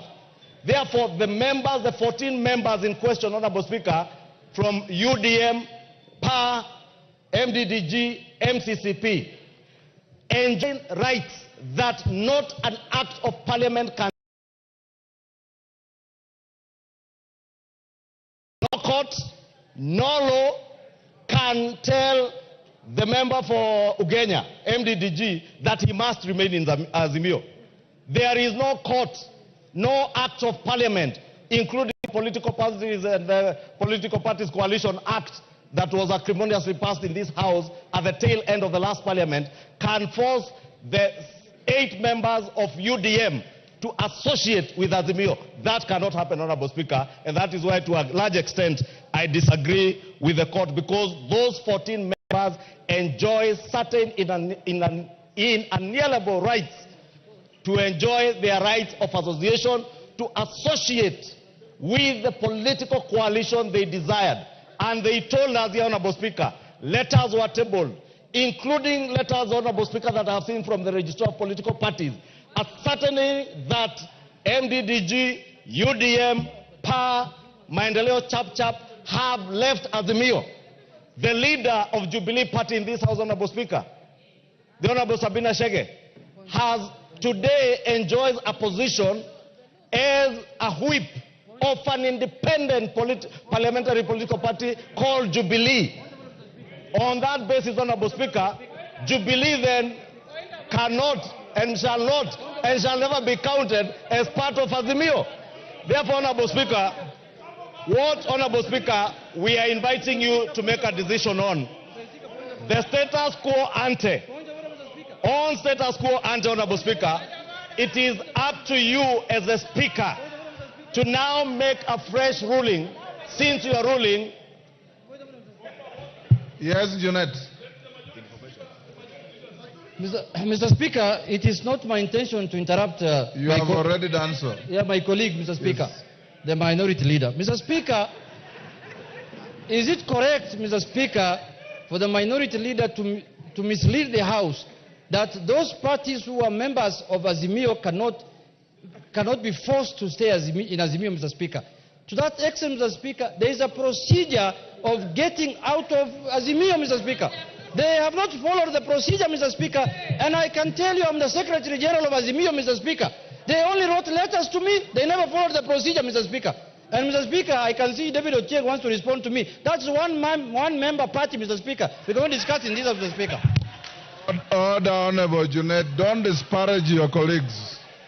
You are better than that. Kimani Ichung'wa, you have 1 minute. Honorable Speaker, so that I do not waste a lot of time, I was saying that what you are being called upon to determine from the status quo ante is as we speak now, because your decision or your ruling of October has been annulled by the court. Respect to that court ruling is paramount, and you must respect it. And that is why, Honorable Speaker, myself, in respect of that court ruling, today I have appeared here and decided to sit with my brother, Honorable Junet, wherever I can sit, Honorable Speaker, because that ruling being annulled now calls on you to now look at the facts as they are today and numbers as they are. Honorable Speaker, you know, last week we got letters from the clerk's office, myself and the Honorable Junet Mohammed, to submit names for the House Business Committee. And it is important to note, Honorable Speaker, that both of us have seen submitted names to the House Business Committee, names which appear on the order paper today, both from the minority side and from the majority side, Honorable Speaker. And when we did that, Honorable Speaker, we were cognizant, because we did the letters, some as late as yesterday, of the court ruling. I therefore want to ask you, Honorable Speaker, as you make your decision on this matter, to look at all the facts as they are. The 14 contentious slots in Azimio, and I agree with Honorable Junet, there was a process of getting out of Azimio. That process, has it been followed? Are there letters? Because, Honorable Speaker, I have seen letters that confirm that UDM, MCCCP, PA, MDDG have left Azimio. The Honorable Sabina Chege, Honorable Speaker, I am speaking about the letters, Honorable Speaker, that I have, which I will table before the House, Honorable Speaker, because I have copies in the office from the Registrar of Political Parties. And therefore, Honorable Speaker, I want to beg of you that as you make that decision, look at those facts. Also, Honorable Speaker, look at the facts that today, Honorable Speaker, the Honorable Osoro did submit a letter to you on my nomination and election as the leader of majority in September of 2022, signed and assented to by over 171 members of this House. The Honorable Junet Mohammed, late last year, after the Honorable Pio left, did submit the whip. Yes, wind up. The Honorable Junet Mohammed, in his nomination as the leader of minority, did submit a letter nominating him upon election by Azimio coalition as the minority leader, signed by a paltry 80 members of the Azimio coalition. Actually less than even what is provided for in our own standing orders, Honorable Speaker. Less than what is provided for in our standing orders. Because our standing orders have a certain threshold as to who and how many members should have elected you as a minority leader, Honorable Speaker. And therefore, Honorable Speaker, it is my humble submission that you have facts on your table. Make a ruling when the time comes. Mwengi Mutuse. Pardon? Thank you, Mr. Speaker, for the opportunity. Yes. Mr. Speaker. Yes, David Ochieng, what is the point of order? I was mentioned advisedly by the Honorable Junet. I told him he was out of order, so you are protected. Mr. Speaker, I just need to mention something that Mr. Junet claims to be the Secretary General of Azimio. Could you tell this House today where the Azimio offices are in this country? Mwenge Mutuse. Thank you, Mr. Speaker. And if you may protect me, that I may be heard in silence. Order, members. Order. Mr. Speaker, we are debating a very important matter. And you are sitting on a very delicate matter. When you retire to make a ruling, you'll be making a ruling for the country. I am one of the lawyers who participated in the litigation that led to this decision. And therefore, I am aware of the facts and the law and the arguments that went into court for this determination to be made. Mr. Speaker, importantly, as you retreat, I am elected under the Maendeleo Chapter Party, which is one of the parties whose membership is under dispute. I will be tabling before this House a letter dated 30th January 2024 by the Registrar of Political Parties confirming that Maendeleo Chapter Party is no longer a member of the Azimio One Kenya coalition. And I will be asking you, when you retreat, to give effect to that exit in line with the ruling that you made on the 6th of August 2023, as well as the judgment of the court. Mr. Speaker, as you retreat also, I will invite you to look at an important doctrine that has been developed by the Supreme Court in the United States and that has been applied locally. And this is the political question doctrine, or the doctrine of justiciability. This doctrine was developed so that the separation of powers can be given effect, so that matters that are for the legislature are left to the legislature, matters that are for the judiciary are left to the judiciary, and matters that are for the executive are left to the executive. It is my submission that the matter of determining the minority leadership and the majority leadership is a matter for Parliament and is not a matter for courts of law. Finally, Mr. Speaker, it is important to look at the gazettement, the gazette notice that declared the members who have won positions. In the gazettement that was released by the IEBC, there was no mention of coalitions. There was no mention of Azimio. There was no mention of Kenya Kwanza. In my constituency, they declared Mwengi Mutuse the winner under Maendeleo Chap. In all the other constituencies, and if you look at that gazette notice, there was no mention of a coalition. And therefore, you cannot assign membership based on the election. You assign membership based on the realities of the day. And this is to say that the issue of minority and majority is a moving target and can change anytime. And therefore, I urge you, Mr. Speaker, as I table this letter, to find that the numbers for Maendeleo Chap, we exited Azimio, and therefore, we should be counted on the Kenya Kwanza side. Thank you. Madenge of Nyeri. Thank you, Honorable Speaker. Honorable Speaker, allow me to start by acknowledging that in our country, the formation of coalitions is around post and pre-elections. And therefore, the determination of this case, Honorable Speaker, would only have benefited Azimio if the courts had made their determination urgently, as the case was taken to court under a certificate of urgency.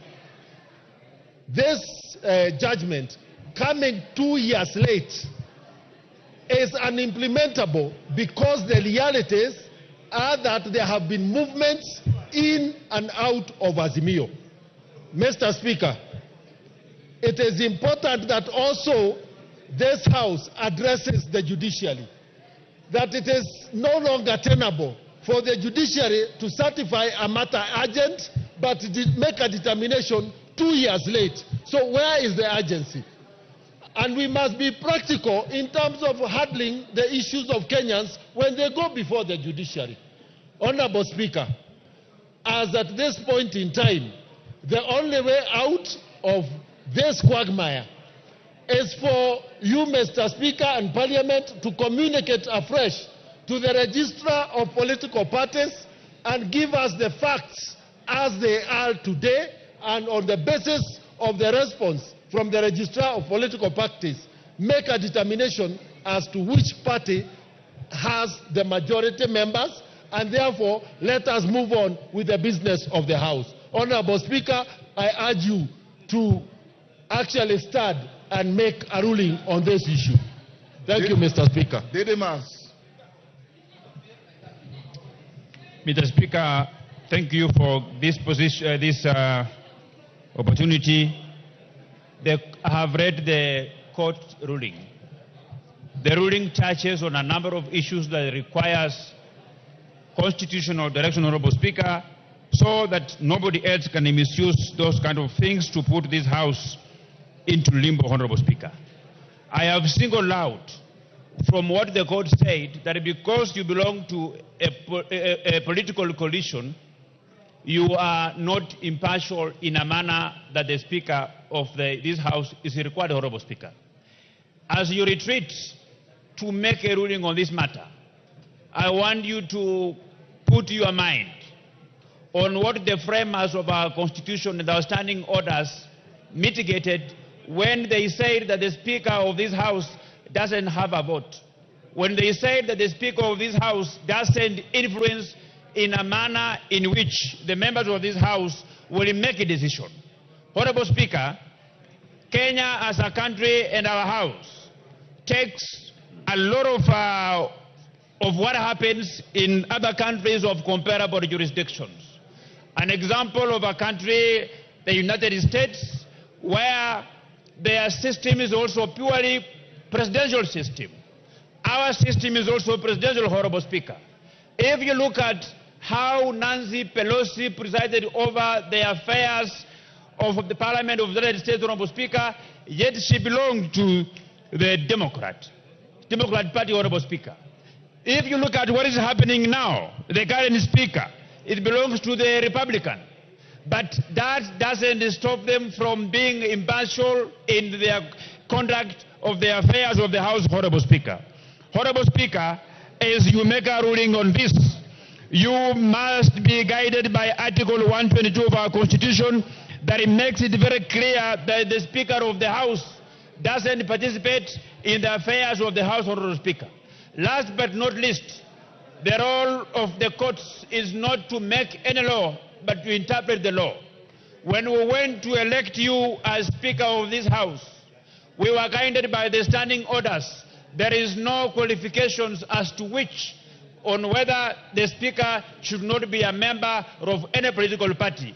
And above all, Honorable Speaker, the Speaker is a member of Parliament.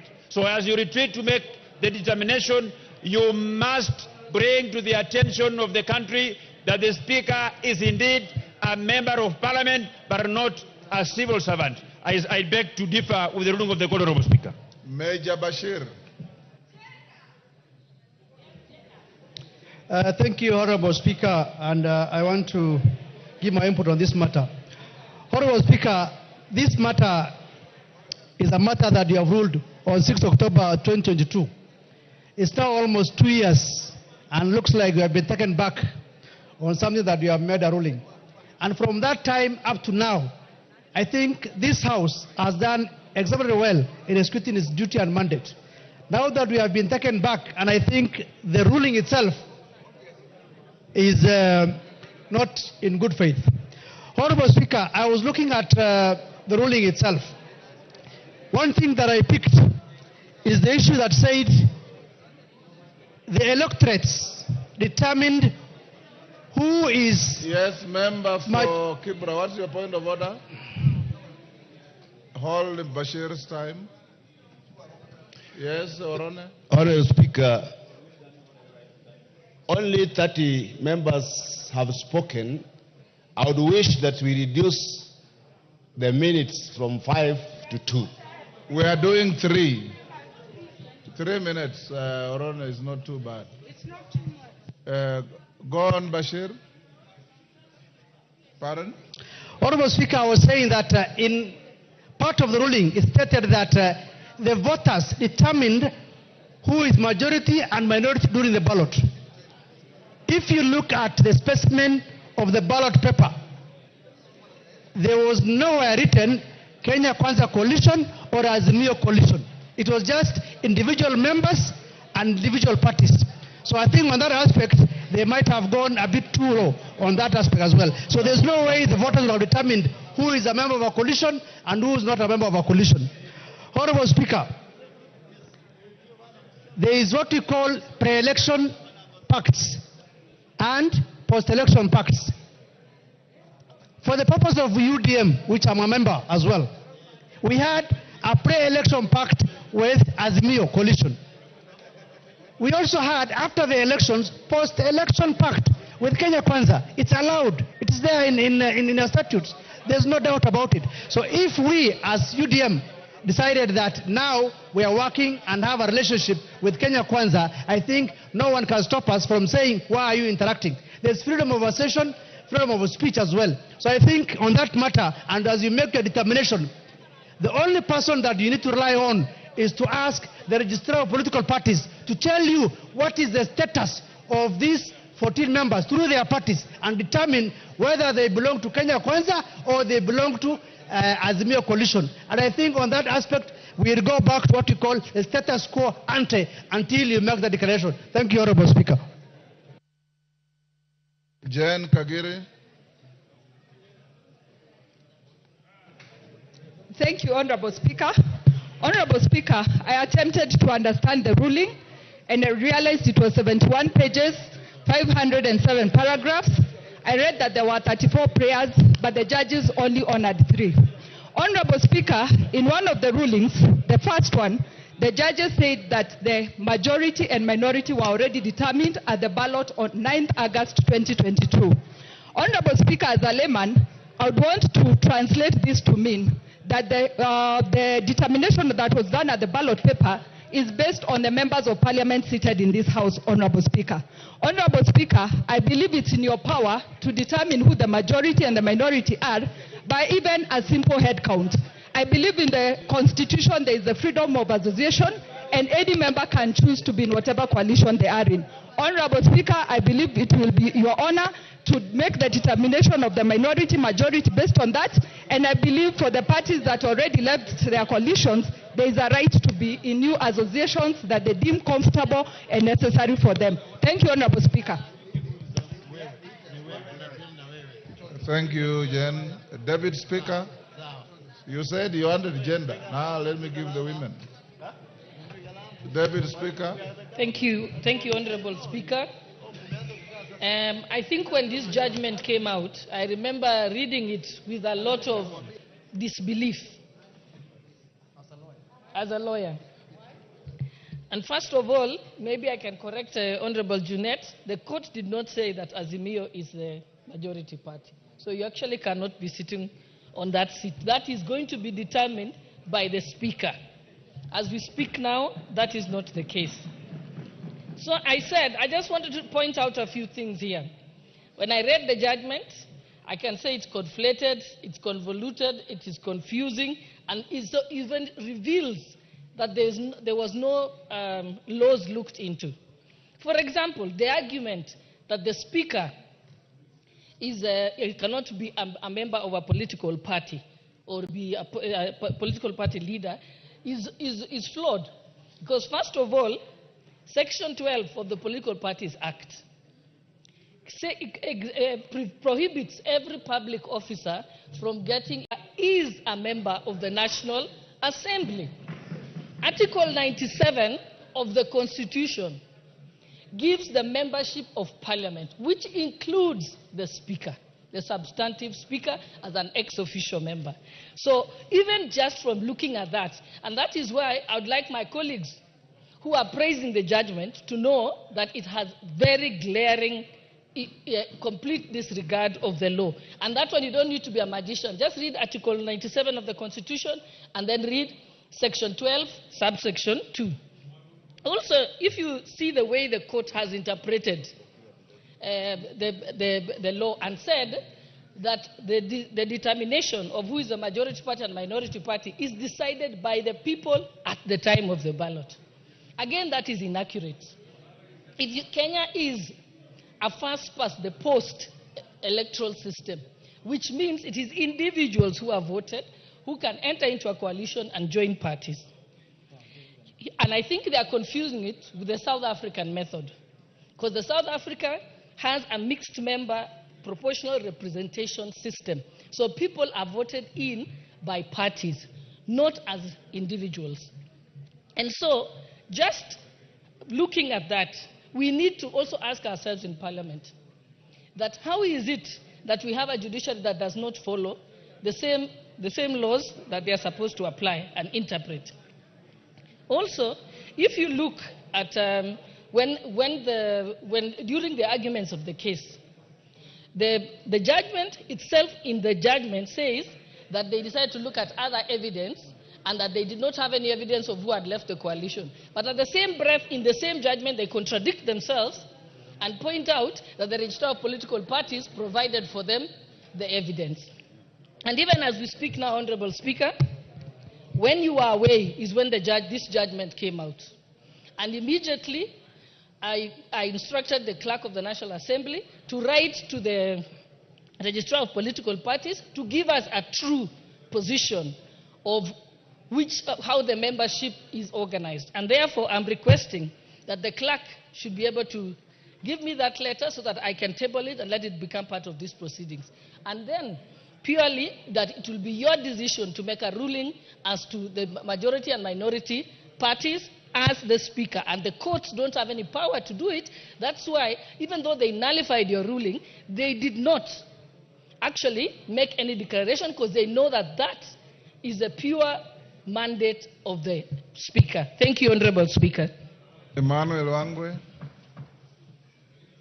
Thank you, Honorable Speaker. Honorable Speaker, I want to first and foremost seek that you clarify on one or two issues, basically.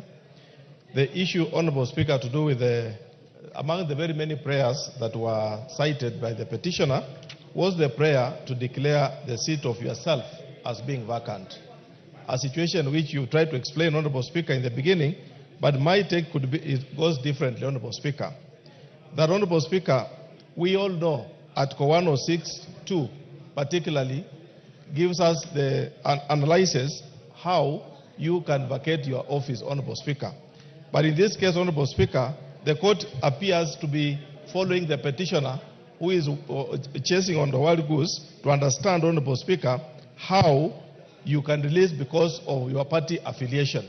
Therefore, Honorable Speaker, I'll be seeking that you clarify in your ruling on whether how the court has come up with this decision, on whether this is in order, Honorable Speaker. Honorable Speaker, number two on the prayers requested is about the Article 103, as it appears together with the Political Parties Act, particularly Section 14, Honorable Speaker, which puts you to, which Honorable Speaker, the petitioner wanted to understand whether by virtue of our association, a member can exit a political party or a coalition. But Honorable Speaker, the ruling has not appeared to me to satisfactorily respond to it. Therefore, I'll be seeking, Honorable Speaker, that you clarify whether it is true that there is another way other than writing to the Registrar of Political Party to respond to confirm that I am or I belong to a particular coalition or a particular party. Therefore, Honorable Speaker, those are my two issues. I would wish that you clarify as you make your ruling. Thank you. Kaluma. I thank you, Honorable Speaker. Honorable Speaker, the High Court has made this decision pursuant to Article 165 of the Constitution. And Honorable Speaker, that power gives the High Court original jurisdiction over matters concerning questions of interpretation of the Constitution. But Honorable Speaker, we must be alive to the fact that the High Court only exercises original jurisdiction. This matter most likely will go to the Court of Appeal under Article 164 and ultimately, Honorable Speaker, to the Supreme Court under Article 163 because it is a matter concerning constitutional interpretation. And Honorable Speaker, I therefore want to say that you may be in your right place to make a decision on this matter, but I request you have regard to the provisions of Article 10, Sub-Article 2, as you communicate your position to guide us in terms of how to proceed.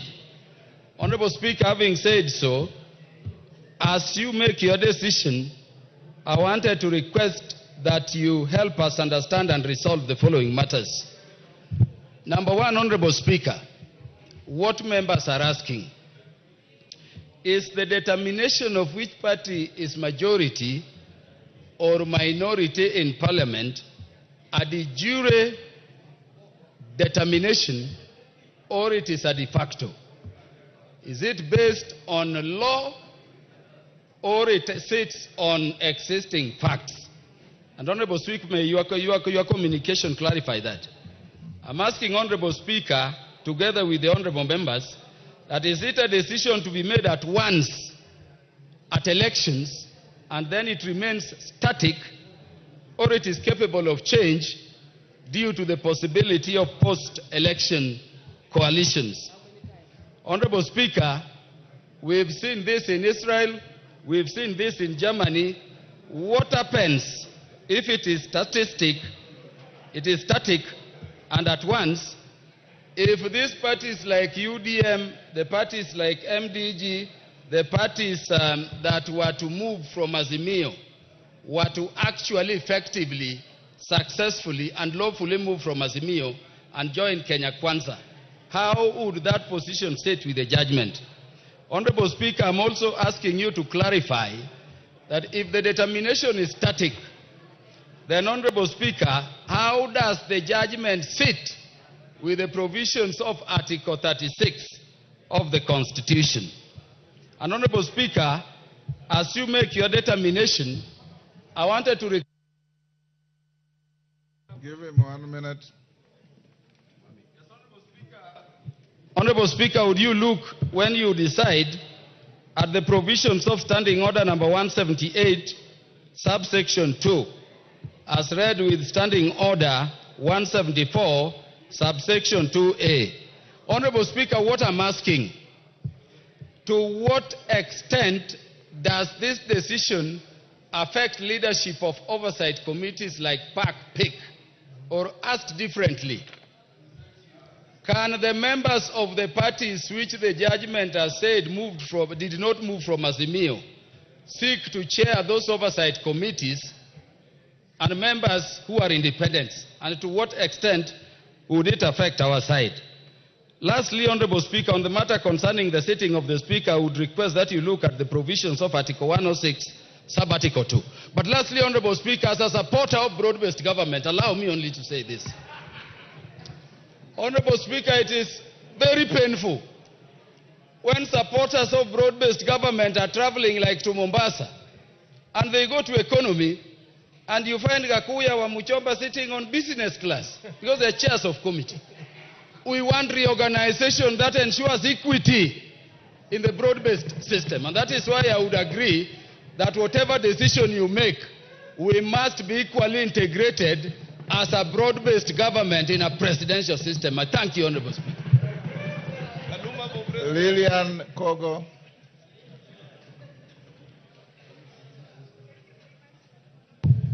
Thank you very much, Honorable Speaker, for giving me this chance.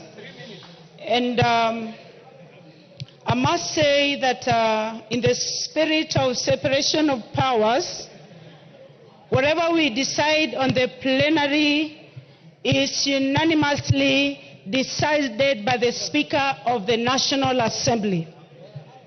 And in the recent past, the judiciary has had its own share of problems, which it could be making diversions from to make attention to Parliament. Why is this particular judgment being made 2.5 years after elections? What is their intention? We have issues of governance that we want to solve for our people. The people of Rangwe have no roads. I am not interested on who majority or minority is, but I want Junet Muhammad to be the majority. But for all I care right now is service delivery to the people of Kenya. This is what I want to say concerning this matter. We have 345 members or thereabout in the National Assembly. Where they come from, known with their names. Let next Tuesday determine this matter. Let everybody come in. Let us tell us whether they want to be majority or minority. We dispense with this matter and we go to serious national issues that will help the executive deliver on its mandate. And even us as members of National Assembly, we have a mandate to deliver to the people of the Republic of Kenya. And when it comes to voting for the Speaker of National Assembly, I will personally vote for one Moses Masika Wetangula to be the Speaker of National Assembly, so that we stop wasting a lot of time. We stop wasting a lot of time, Honorable Speaker. The world is moving forward. What are we doing as Kenyans? And if we are talking of majority and minority, how could majority impeach its own vice president? This is something that happened last year. So goals have shifted, posts have shifted, as it were, wakisema ni Junet niko na yeye. But what we want is that we want service delivery to Kenyans in the best way possible. Thank you, member for Keio South.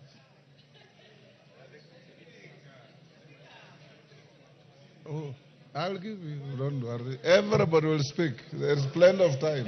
I'm in no hurry. I'll listen to all of you. You are making my mind richer. Thank you, Mr. Speaker.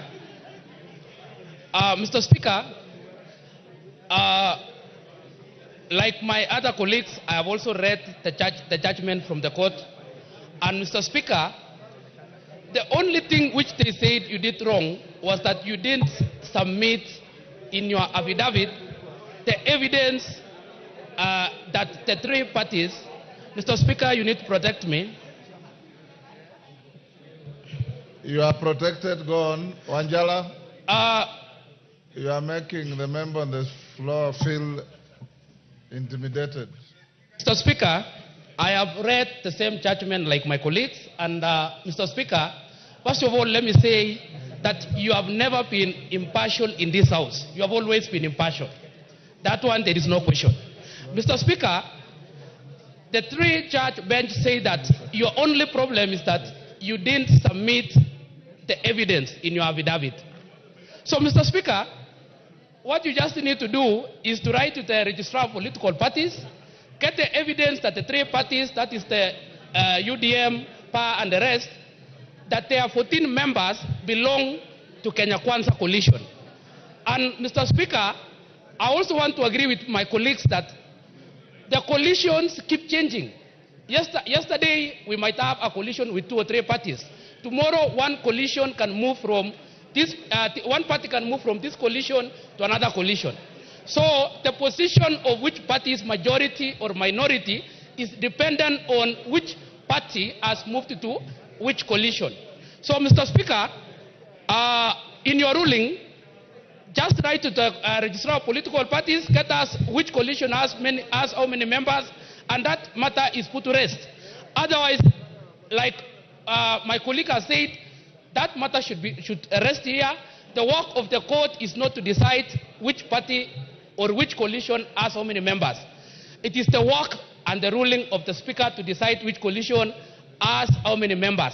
And as my colleagues have said, the court did not say that Azimio is the majority or this one is the majority. That's the work of the Speaker. So, Mr. Speaker, as you make your ruling, we'll abide by your ruling. Thank you.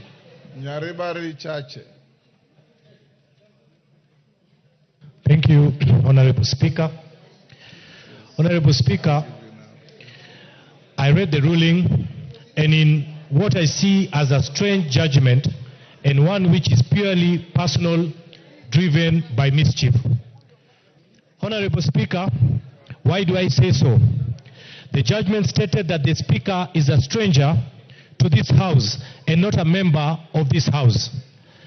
Is this not shocking that the very persons who are supposed to interpret and apply the Constitution disregarded the plain provisions of Article 97 of the Constitution, which clearly states that you are a member of this House. In any case, Honorable Speaker, it is plain truth that the Speaker of any Parliament is actually a member number 1 of that Parliament. For the court to misread the Constitution to create public perception that you, the Speaker of the National Assembly, are not a member of Parliament, in my opinion, amending the Constitution within the walls of the courtroom, contrary to the Constitution. Honorable Speaker, the same judgment went to great lengths to explain how the Speaker cannot hold a political office. Now, where is it written in the Constitution that a Speaker elected by members of this House cannot hold a political office? Where in, Honorable Speaker, to note is that the same court never gave final orders that the Speaker of the National Assembly cannot hold this political office. Honorable Speaker, how did the question of which is the majority and minority parties end up being a question to determine whether the Speaker can hold a political office? Honorable Speaker, allow me to say this, that we will not sit here and watch unknown forces try to play dirty within the House and the sanctity of the speakership. As our speaker, we say no to such games. As our great Mulembe son, we say no to such antics. Honorable Speaker, as I wind up, as our great national leader, we say a loud no to such games, and you stay put. I rest my case, Honorable Speaker. Thank you, Nyareba Richache. Nabi Nabwera. Can I reduce to 2 minutes? No. 2 minutes? Thank you, Mr. Speaker. Nabi, compose your argument, 2 minutes. Thank you, Mr. Speaker. I have the following to say. Mr. Speaker, I want to associate myself with the comments made by Karoli Omondi. Mr. Speaker, this ruling is inviting you to make a finding. And Mr. Speaker, to make that finding, it is so simple, based on our Constitution, the Political Parties Act, and the standing orders. Mr. Speaker, can you be invited to make a finding based on the following? Number one, the letter from the Register of Political Parties, as the situation is. Number two, the spirit of broad-based. In fact, if I was Ichungwa Kimani today, in the spirit of broad-based, having done 2.5 years as majority leader, I would have come here and said, now, Mr. Junet, we are the drivers of broad-based. Can you now take over and take this ship to the next level? That is what we want in broad-based, to unite the country. Finally, Mr. Speaker, I have realized in the recent past, just like what happened in 2013, 2014, a group of people, and I name them, the national media and the courts, targeting Parliament. And I want to call upon my colleagues in this House. This judgment is not about the Speaker, it's about Parliament. If we don't stand up against the judiciary, we are headed to the wrong direction. Thank you, Mr. Speaker. Betty Maina.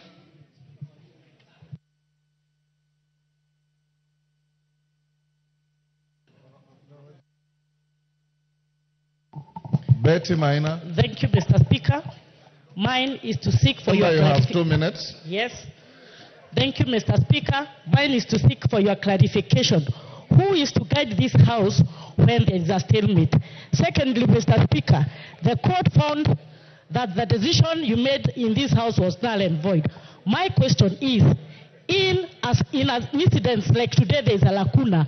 Who should make such decisions in this House? Finally, Mr. Speaker, is it within your inherent powers of the Speaker under Standing Order number 1 to make decisions of this House all our court? I ask those questions humbly, Mr. Speaker. Thank you.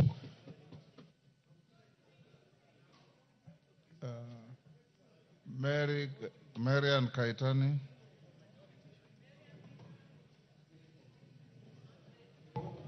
Thank you, Honorable Speaker. I stand to make reference to a letter that is doing the rounds on social media, and I think it's been written to you for your resignation following the judgment or the ruling of this case. Now, Honorable Speaker, reading the judgment of this particular ruling, nowhere in this ruling does it say that the Speaker shall, upon this ruling, resign. Secondly, the person or the member of Parliament who has written this letter is Honorable Member for Starehe, who apparently is also the member who hosts Parliament. We are here because this particular house is actually hosted in Starehe constituency. When we look at his behavior in Parliament, he rarely sits in this Parliament. He is rarely in this Parliament, and the only time he comes close to Parliament or the presence of Parliament is when he is at the bar, which is close by here. But he is a member of Parliament. He should be seated here and answering his questions. What is it? Order Mwenje. Order Mwenje. Order Mwenje. Order Mwenje. This is not a marketplace, for heaven's sake. And as a young lawyer and a young MP, I've been mentoring you, telling you how to conduct yourself in many ways. However agitated you are, just maintain your cool like the good old doctor next to you. Yes. Even if you have a point of order, you don't have to stand up and shout at your colleague.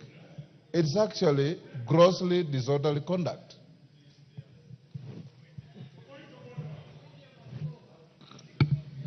Carry on, Marian. Thank you, Honorable Speaker. If we look at this, you have less than a minute to go. Thank you. If we look at this particular ruling, Honorable Speaker, it talks about that you cannot be a member of a political party because you are not a member of Parliament yet, and that is under the Political Parties Act. Yet, the Constitution of Kenya, which is more supreme, actually states that the Honorable Speaker is an ex-officio member of Parliament, and therefore, the rights that a member of Parliament enjoys, the same rights the Speaker enjoys, and therefore the Speaker can belong to a party. Thank you. Member for Kajiado South. Thank you, Mr. Speaker. I stand also just to support the ruling by the High Court. We are supposed to abide by the ruling, and it's also good for today to confess that, Mr. Speaker, the time you have been voted in, personally, I voted for you. And even today, if it was to be repeated, I would still vote for you. So that time you got a lot of votes. Thank you for that. You had a lot of friends. You had a lot of friends that time. And even now you have more. Mr. Speaker, if all of us are looking at the other agreement that have come in, my party that I serve, ODM, is also in the broad-based government as per now. They are also in the broad-based government. What I was requesting, can we, let me just finish. Let me finish. Address across the floor. Address the chair. Yeah, thank you, Chair. Thank you, Speaker. My argument was, if we are able to go back to 2022, when the Kenyan people voted, they voted on manifesto, they voted on certain beliefs. So when Azimio One Kenya went to court, they went to look for justice at that time. It doesn't mean that even if justice took 2 years, then because judgment has been made, it is, for example, someone who has taken your property and given you a half of the property, and finally the judgment has been made that the property is yours, you'll go back and take your property. I respect Kemani Chungwa and I love him so much, but I also ask that Honorable Junet Mohammed is qualified to be the majority leader, and the Kenyans are waiting that decision to be made today as we go ahead. And the broad-based, the broad-based. What is the fruit of this broad-based? What's the fruit? We need that fruit, Mr. Speaker, today to see if they can give us a small cut of the meat. Thank you. Chikati.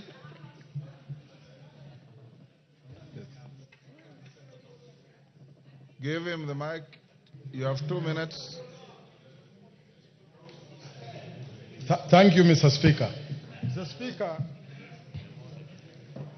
thank you. Thank you, Mr. Speaker. Mr. Speaker, Article 106 does not disqualify a political leader from holding a speaker's office at all. And I'll give some examples. Mr. Speaker, the Deputy Speaker of this House, Madam Gladys Swaley, is an elected member of this Assembly from Uasin Gishu County. Mr. Speaker, the party leader of MDG, Honorable Cheng, is a member of the Speaker's panel and is also a party leader. The Senate Speaker, Amason Kingi, is a party leader of a party called Pamoja Africa Alliance Party. Regionally, Mr. Speaker, all the national assemblies, all the county assemblies are also being led by elected speakers in the county assemblies. Regionally, the Speaker of Uganda, Madam Anita Among, is also an elected member of parliament from Bukedea district. In Tanzania, the Speaker of the National Assembly of Tanzania, Tulia Ackson, is an elected member of the National Assembly from Mbeya. This decision of disqualifying a speaker from holding a political office is unconstitutional and is an attempt to change Article 106 of the Constitution and is totally unacceptable. I submit. Thank you. Ben Suda. Okay. Honorable Speaker, for giving me this opportunity. I would want to seek for clarification and give my view on this issue. One, Speaker, we need to take 13th Parliament to stop giving the public mixed reactions and mixed signals on issues. And therefore, court rulings must be respected. Mr. Speaker, you know very well when there was the ruling on the wild goose chase, hot air and the rest, it was respected. When we are in this House, Mr. Speaker, as legislatures, as lawmakers, I would want to support our colleagues who have requested you to guide and give us direction so that it is not for only members at this particular moment, but even for the years to come. When we undergo such kind of eventualities, things are set straight and pace is set. I want to appreciate the 6 facts which you gave on the ruling that the Speaker has conflict of interest. I was convinced with your 6 facts. But coming to the majority, party or position, Mr. Speaker, as I stand, you can see that I am and we are broadly competent and broadly majority. Even from the physical outlook, I'm the majority. I want to say, Mr. Speaker, that this matter should be put... Thank you, Mr. Speaker. Majority is not judged by body morphology. Thank you, Mr. Speaker. It was intentional. But even the brain is majority. Mr. Speaker, I want to say that even the level that we have reached as a country, Honorable Junet Mohammed has navigated the River Niles and made sure that we are fully represented and there is peace. So this issue of mixed signals should not be there. Mr. Speaker, I say there is nothing wrong. KJ. Mr. Speaker, I thank you that I was able to catch your eye. And Mr. Speaker, you are hereby called upon to make a decision. and your decision is expected to be a very Solomonic decision. Mr. Speaker, as you make your decision, you have to appreciate, one, that the problem that we are facing today is not a legal problem. In fact, it is a political problem, it is a numerical problem, it is about political numbers. Mr. Speaker, as you retreat to your chamber to make a ruling on this matter, all you need to understand is that there are pre-election coalitions and post-election coalitions. And this is Kenyans who decided, as they were granting themselves the constitution, that parties can come together before an election and come together after an election. So, Mr. Speaker, in the interest of time, so that this House can apply itself on the issues that Kenyans are keen to hear us debating, matters that concern their welfare, Mr. Speaker, I would call upon this House to agree that if, Mr. Speaker, you were to take a head count today, you would find that Kenya Kwanza is the majority, that Kimani Ichung'wah is the substantive majority leader, and that the numbers as they stand today, Mr. Speaker, you are right in your place to make a decision that Kenya Kwanza is the majority and status quo remains. Mr. Speaker, this is not legal, this is arithmetic, it is political. Just like Bunge cannot apply itself on interpreting the law, the courts cannot make political decisions for this country. So, Mr. Speaker, I want to ask us to protect the sanctity of this House so that we can go into the business that Kenyans elected us to do. They did not elect us to argue about who is leader of majority and who is leader of minority. Mr. Speaker, make your ruling. Rueda Obo. Asante Bwana Spika. Bwana Spika, twaheshimu uamuzi wa koti, lakini hapa hatukubaliani nao. Hatukubaliani nao kwa sababu gani? Kwa sababu mwanzo sisi kama Jubilee Party, sisi tulikuwa tushaenda, hatuko kwa Azimio. Ukiangalia mawaziri wale tuko nao sahihi, wale walopeleka hii mambo kotini, Mheshimiwa Ondai, Mheshimiwa Waziri Mbadi, sahihi wako kwa hii serikali, wao ni mawaziri. Kwani hawa majaji walikuwa hawaoni kwamba mambo yamepita na mambo yameendelea? Kwani walikuwa wanaishi Kenya gani? Sasa huku ni kuleta taharuki, na sisi hatuna haja ya taharuki. Hii serikali imepitia changamoto kubwa, changamoto nyingi. Kwa hivyo tunaomba tafadhali watupatie nafasi tuendelee. Na hili jambo lako Spika, mimi naona kama wewe, yani nashangaa kitu kama katiba haikusema, imenyamaza. Yamaanisha inaruhusiwa, so haina haja kuwalenga maspika wawili hawa. Katiba iko, ifuatwe katiba. Katiba haikukataza. Kwa hivyo kwa vile haikukataza, inamaanisha ni sawa ukue hapo kama spika. Bwana Spika, mimi naona mlengwa ni wewe, na labda utuambie ukweli. Hatujui umefanya nini huko, ulikanyaga waya au kuna history gani huko.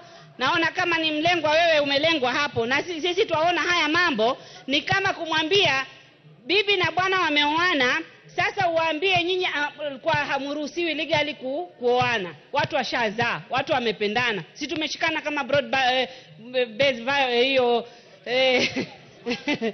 broad base. Sasa ya nini shida zote hizi?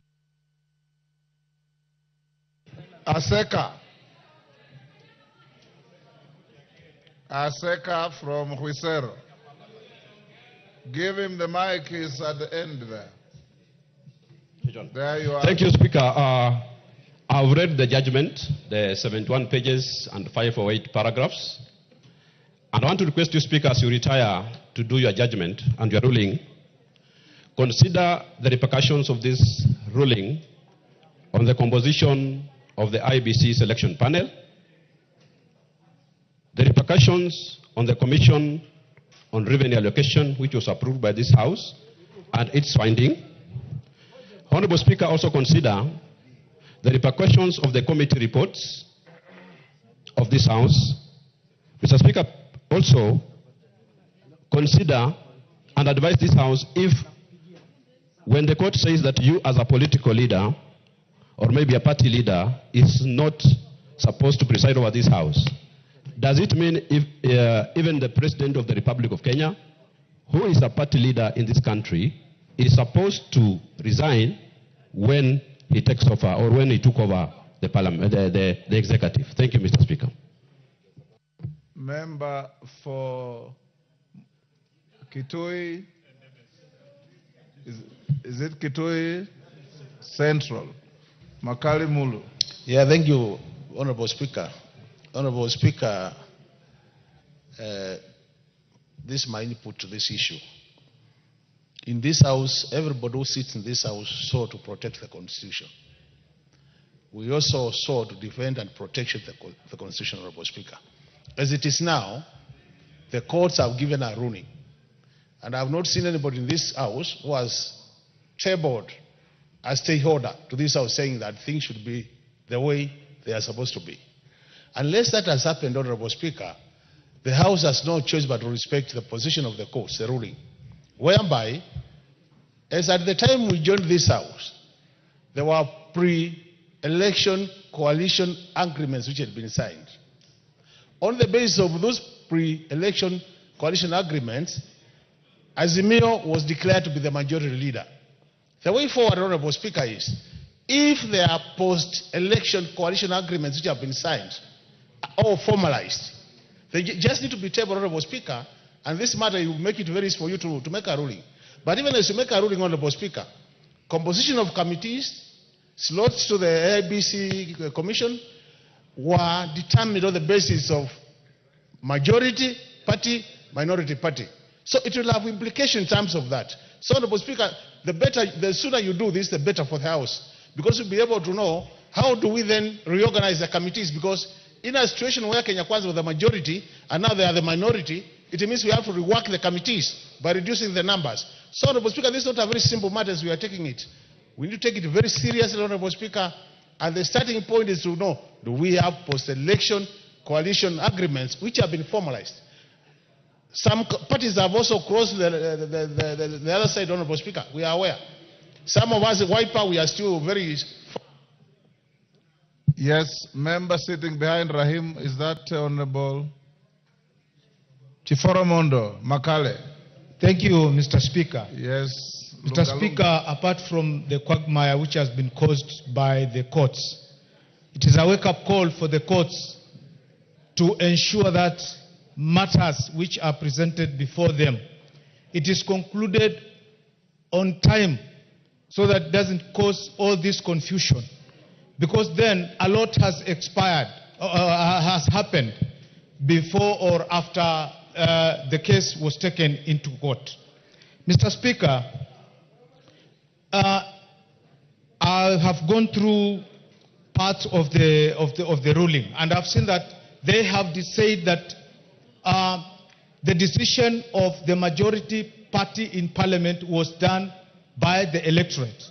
And I want to differ, because then, what was the reason for us to come and vote the majority leader here, the speaker, and all those leaders whom we did?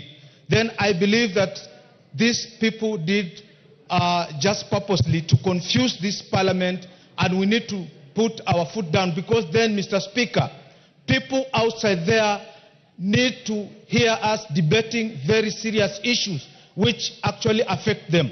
And this is the time to expedite this matter, and your guidance, Mr. Speaker, is paramount and important so that we move on. Otherwise, I see this issue as a time-wasting strategy for this parliament. Thank you, Mr. Speaker.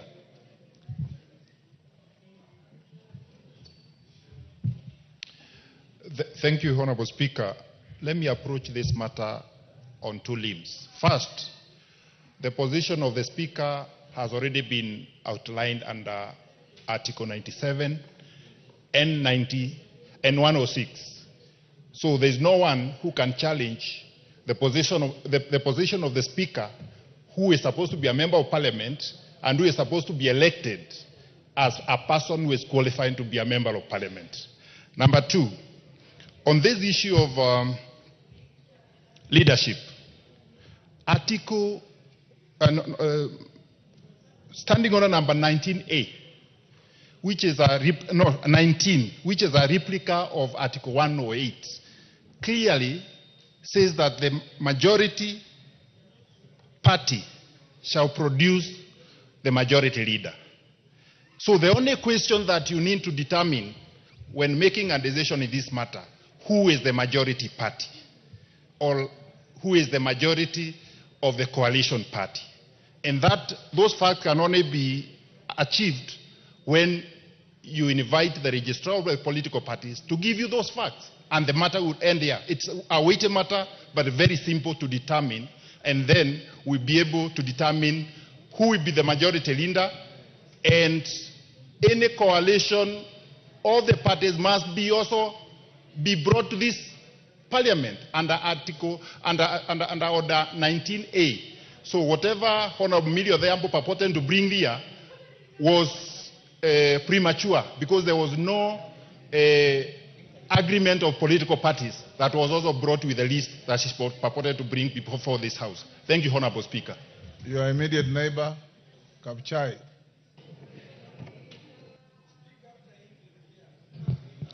Thank you very much, Mr. Speaker.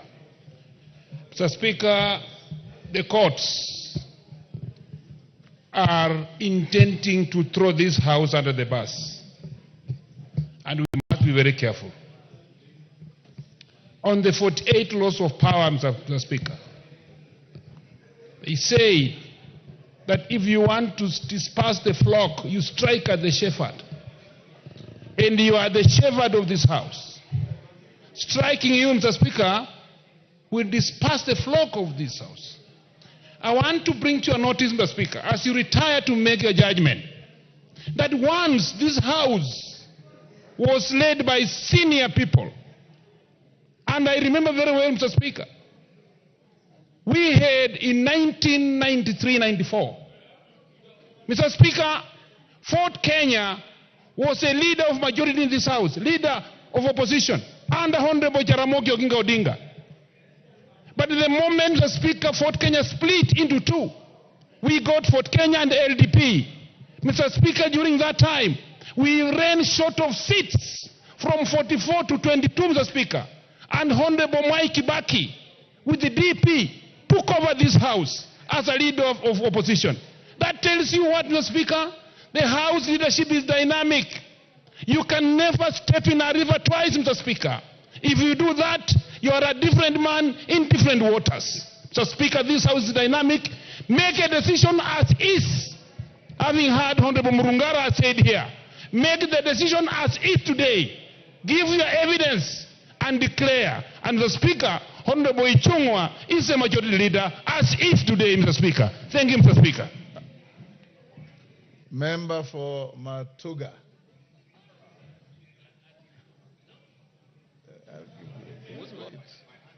Yes. Give it to Honorable Tandaza. There is time, you'll all speak, so don't worry. Which one? Oh, asante. Asante, Mheshimiwa Spika. Tandaza, so nyorosha maneno. Asante, Mheshimiwa Spika. Kwa sababu mimi ni mhandisi, sikumbuki kama ni mwandishi gani aliyesema kwamba hata ikiwa ulikuwa na farasi wako ambaye unampenda, hata ikiwa ulikuwa na farasi wako ambaye anakimbia mbio kushinda na kuleta zawadi zote, lakini kwa bahati mbaya umri wako umefika na amefariki, haina haja uendelee kumbembeleza ule farasi, haina haja uendelee kumletea chakula ule farasi, kwa sababu ulikuwa unampenda sana, ati atamka ndio aweze kukushindia zile mbio ulikuwa unazitaka. Kitu cha kufanya ni kutafuta farasi mwingine, umlishe, umfanyishe mazoezi, aendelee kushinda. Sasa uamuzi huu kwa kifupi umepitwa na wakati, na najua wanahistoria ni wengi hapa, ndio maana tunazungumza kwa kirefu, lakini ukweli ulivyo, na sidhani kama kuna mtu ambaye anateshwishi na jambo hili, kwamba Azimio ilifariki. Kama hawataki kuizika ni sawa, lakini tunajua ilifariki, na uamuzi unazungumzia Azimio ambayo haipo. Sasa tutafufua vipi farasi ambaye amefariki hata kama tulikuwa tunampenda? Ndugu zangu, tukubalianeni, Spika tulimchagua sawa sawa. Kiongozi walio wengi ni Kimani Ichung'wa, yuko hapa na bado ndio tuko wengi. Sasa sioni haja tukidhani hata tutamfufua farasi. Asante sana Mheshimiwa Spika.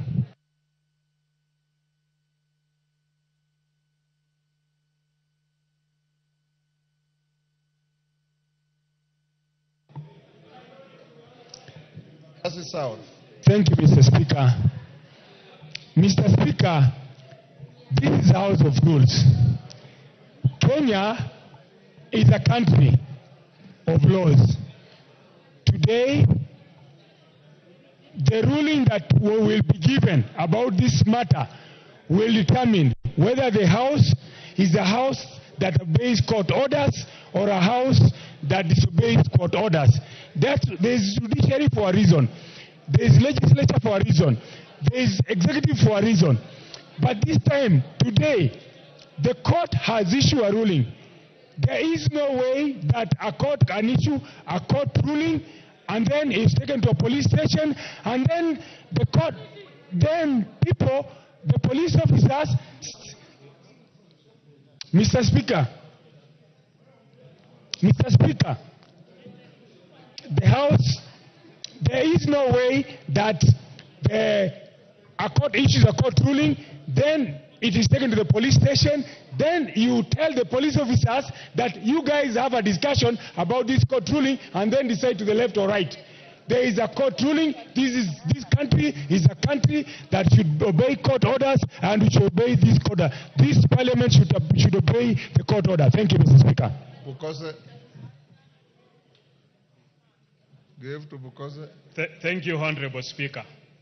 Honorable Speaker, I think on the issues about the position of the Speaker, I was your agent, Honorable Speaker, during that time, and I can confirm that there was no requirement for you that you should be able to resign as the party leader of Fort Kenya. So I think that's something that is passed. On this issue about the majority and minority, Honorable Speaker, as you retreat, I want you to be guided by our Constitution, because in Article 108, it talks of the leader of the majority party shall be the person who is the leader in the National Assembly of the largest party or coalition of parties. And as it stands now, that is Kimani Ichung'wah, is the leader in the National Assembly of the largest coalition. And Junaid Mohammed is the leader of the second coalition in the National Assembly. And the Honorable Speaker, the court gave you a chance that you should be able to rule as it is now. And that is why it talks of ex parte and ante. And therefore, I think it is a new beginning that you are able to rule, and as you rule today, it stands from there moving forward. So it is not a question of going back as after the elections, pre-election agreements, or anything of that nature. I rest my case, Honorable Speaker. Member for Garissa Mjini. Yeah, Mjini. Thank you very much, Mr. Speaker. We have been raising our hands here for quite a long time. Don't complain, I've given you an opportunity. Make your point. Thank you, Mr. Speaker. Now, Mr. Speaker, there is some confusion here in that some people are misinterpreting the court ruling, in that the decision of the court was that a decision has been made on who is the majority and who is the minority coalition in this House. The decision of the court was that, the ruling of the court was that your decision that you made on the 6th of October was null and void. However, who is to make this decision again? It is not for the courts. It is for the Speaker of the National Assembly. Mr. Speaker, we have sat here for the whole afternoon and no other business of this House can take place because a decision has to be made. Can you make that decision, Mr. Speaker? It is upon you, it is with you. The coalitions, this issue is just about numbers. We know the numbers, you know the numbers. Make the decision based on those numbers that you have. This is a political issue. It has nothing to do with the illegal issue. Thank you, Mr. Speaker. Alice Nganga of Thika.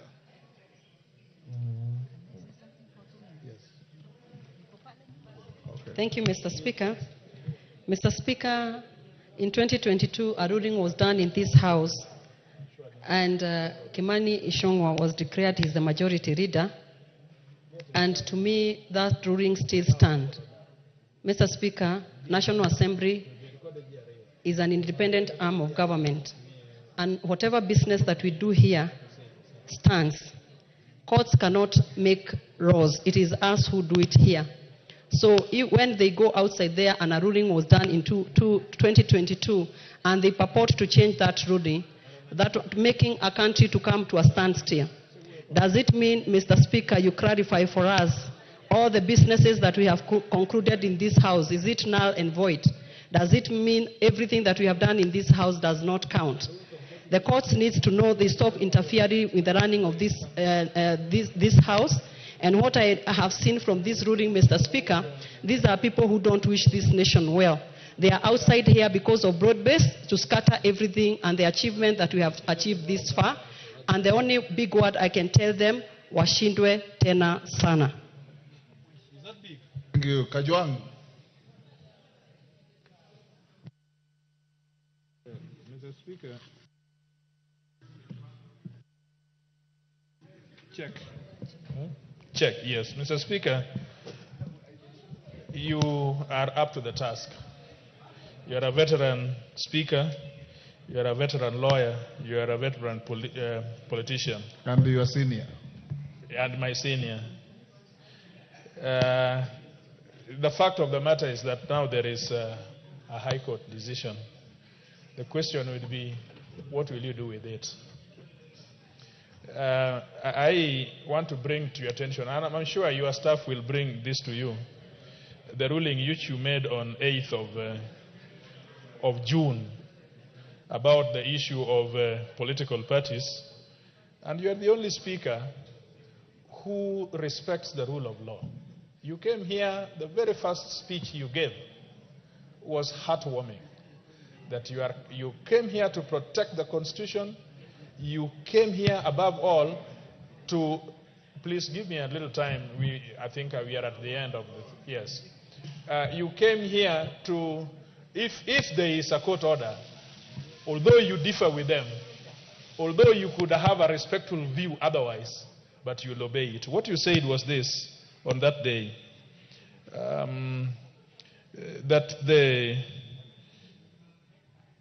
that I think, let me just get it for you. In difference to the directions the court with respect to the appellate administration process, I did notify the House, despite the discomfort of this decision caused on the business of the House.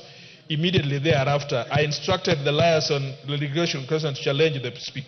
As your speaker, I remain cognizant of the obligation imposed on Article 3 of the Constitution, with respect to defend the Constitution and proceedings of the House.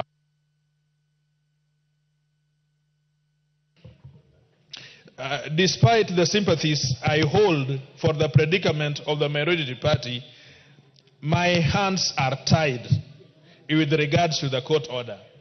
The only question, all these debates in the afternoon are neither here or there. The issue is there is now an order. We wait that you make a decision, and cognizant to the rule of law, which under Article 10 is very conspicuous, we know that you will do it. Mr. Speaker, I thank you. Dr. Nyikal. Sorry, Doctor, with your age, we've kept you for so long. Mr. Speaker, before the court corrects, and therefore it stands to reason that the other one must be the majority party. And therefore what was before you is as people saying, Mr. Speaker, you'll make a decision, or you will resolve, or you do. What is remaining is for you to implement the decision of the court. But if you take the position, Mr. Speaker, that the status ante is what prevails, then, Mr. Speaker, again, did you have to subject the whole House for this lengthy discussion? All that was there was to let the process go on, and you should have adjourned this House long time ago, because in reality, this House cannot proceed if, as constituted, it has no majority or minority leadership. Mr. Speaker, as regards as to whether you will be fair, sometimes I think justice actually can be beyond the law. You are a leader of a party, it is known. That party is part of a coalition, you are known. They have members that sit in this house. Mr. Speaker, you have to be an angel, not actually to be favor one part. And even this decision, some may be tempted to think that is what actually drove your decision. You are a very experienced lawyer. You are very articulate. You know the law. How is it that you made the decision that the court has found actually not to be correct? So, Mr. Speaker, one, I think we should look at the position that if somebody is a leader of a party, can they be a Speaker of the House? And two, read the judgment. Honorable Ruth Odinga. I'll give you. Thank you very much, Mr. Speaker. I long wanted to speak. First of all, I would like to state that I'm not a lawyer, and I really don't know much about law. What actually makes me puzzled is when I see lawyers who respect the law and decisions made by courts when it favors them. And when it doesn't, then you say that we have quasi-decision in Parliament, we have quasi-whatever and whatever. Mr. Speaker, the court has nullified your decision, and therefore we go back to what I would say is the status quo ante. And in the status quo ante, it was very, very obvious that the party that the political parties declared was Azimio as the majority. So in itself, when you say we go back to the status quo ante, that is the position we are supposed to have. I am not agreeing. I'm not having 1 minute because that is short. Secondly, most of those parties that have said that they are Azimio, those Azimio parties have not left the coalition.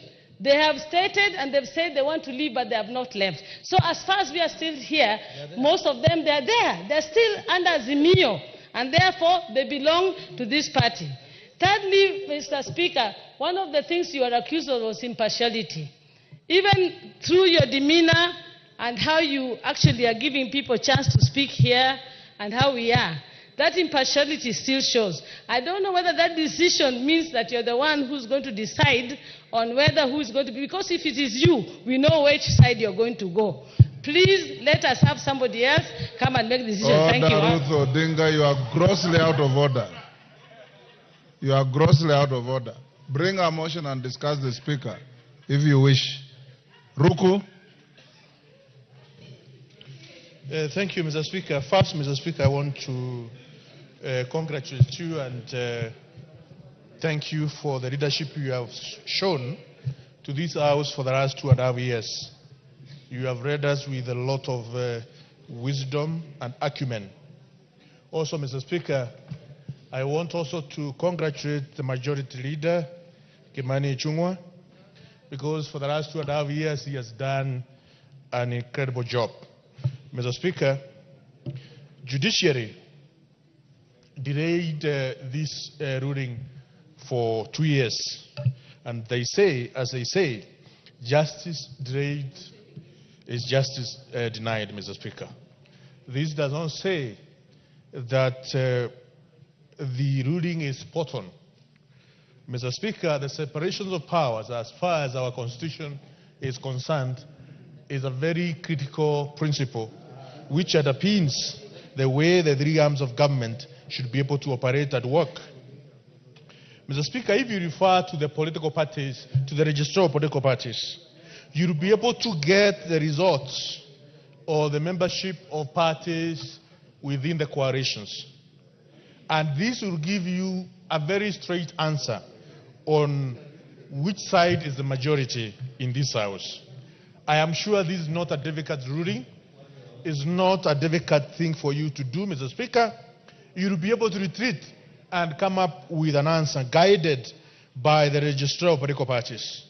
And I am sure the results will be that Kenya Kwanza Coalition is the majority in this House, and therefore we stand to produce the leader of majority the leader of minority. I mean, the leader of... Oundo. Thank you, Honorable Speaker. Honorable members, I'm going to close this debate at 6. So those I'll give space, please compose your idea. Thank you, Honorable Speaker. As a country, as members of Parliament, we swore to protect the Constitution of Kenya. Respecting our court decision is not a matter of discretion. It is a must. Until the High Court decision is appealed or set aside, we have no other option but to accept and obey the court decision. Honorable Speaker, the ruling has brought us to 4. When is an election held? When are the results announced? And once the results are announced, does any other body in this country have the power to change the composition of the membership of this parliament? Honorable Speaker, elections were held in August 2022. The numbers were very clear. The numbers have not changed. And Article 108 is very clear what becomes what and what becomes what. Honorable Speaker, the ruling you are being invited to make is generally not even a ruling. Until we annul the court order, then we have no choice that the decision you made has been annulled, and the decision you made then was to say Kenya Kwanza was the majority party. The other opposite is very simple, straightforward. That if it was annulled, you have to go back and find the details. Who was the majority party then? Because the decision was being annulled is that particular decision. I do not know what else we are supposed to do. On the issue of your position as a speaker and a member of for the Kenya party, is neither here nor there. Because we leave it to your conscience. Whether it impacts your impartiality or not, we leave it to your conscience. You are an elder. We respect you. We do not want to go into that matter. Thank you, Honorable Speaker. Bissau.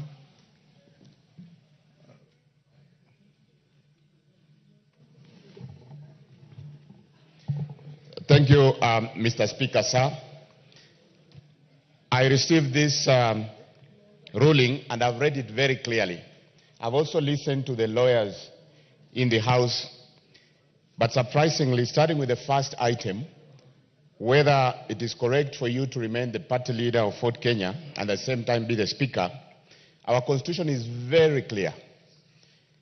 Article 77(2), it talks about an appointed officer who shall not hold a political party position. But you are not you are not an appointed state officer. You are elected.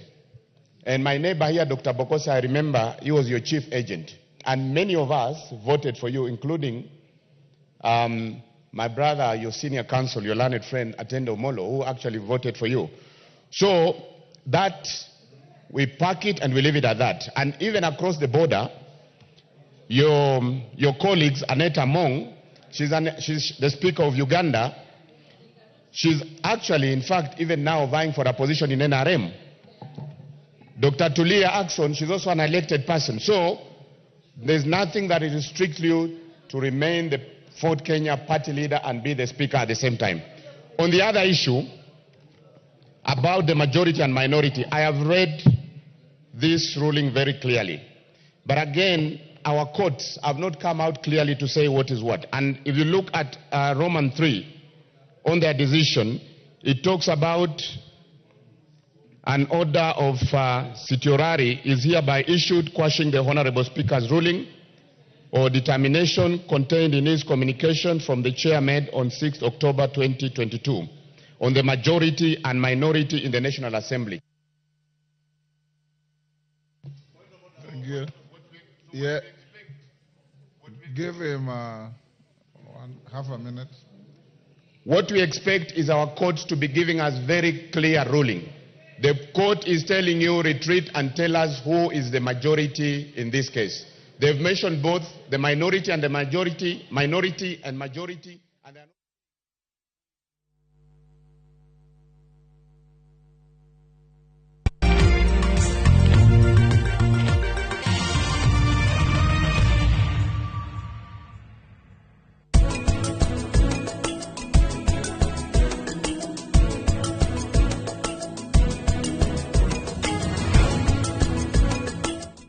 indulge in the moment with every spoonful of Delamere real fruit yogurt.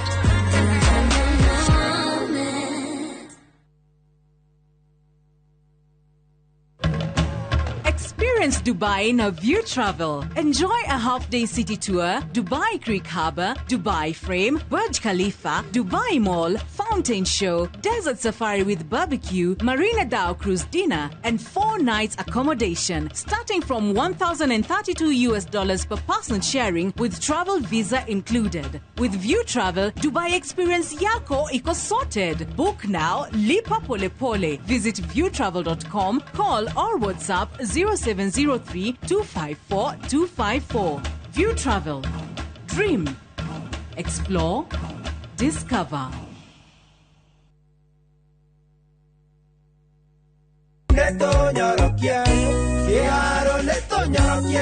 Githomo nĩ igai rĩa bata mũno thĩinĩ wa mũtũrĩre na nĩkĩo mũmbunge wa Kĩharũ Honorable Ndindi Nyoro arugũrĩtie mũtaratara wa Kĩharũ masomo bora gũtigĩrĩra mwana wothe wa Kĩharũ na nja ya Kĩharũ nĩegwatĩra mathomo ma secondary kũrĩa o mwana wa thukuru wa ndĩ wa secondary arĩrĩhaga ciringi 1,000 tu o term. Ningĩ ciana nĩ irĩnyuaga cũrũ wa thaa 4 na ikaheo lanji. Mũbango ũyũ no ũrĩteithagĩrĩria harĩ ũthii wa na mbere wa mathukuru ta gwaka irathi, laboratory, kuheana mabuku ma revision na mangĩ maingĩ. Kĩharũ masomo bora nĩ tũnyorokie gĩthomo na Ndindi Nyoro nĩwe mũmbunge witũ.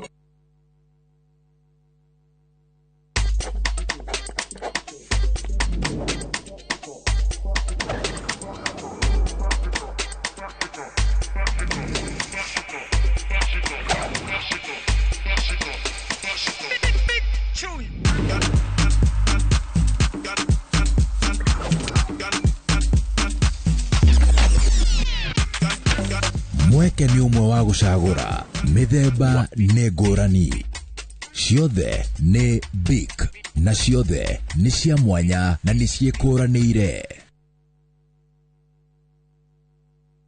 My flavor fruity, my flavor slaps. Mirinda, flavor so good it slaps. Enjoy the flavorlicious, refreshing taste of Mirinda Green Apple. Mirinda, flavor so good it slaps.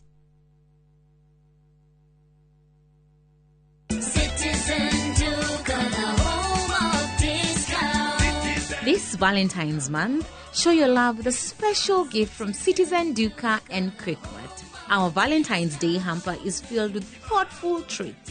80 grams chocolate at 199 shillings, 200 grams drinking chocolate at 199 shillings, 1 twin pack sanitary towel at 99 shillings, and 1 pack of pocket tissue at 15 shillings.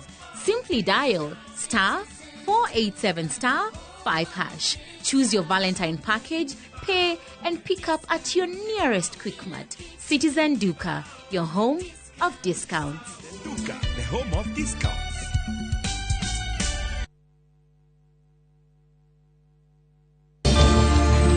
I'm here as the African lion. Muthia kitaitano kinene kierekeire gukinya muthia. Hihi Raila Odinga ni akainukia giturwa kia guikarira giti wa commission ya AU. Itanira na Imwe Kuuma Mbunge kuma mucii munene wa Ethiopia Addis Ababa kwambiriria tariki 11 February o nginya riria kura ya muico igatarwo. Ndukanahitukwo ni ndereti ithuranire na cia mwanya kuma kuri ataramu na muthia itua ria muico. Imwe Kuuma Mbunge kuma Inoro TV, Citizen TV, Ramogi TV na View sasa.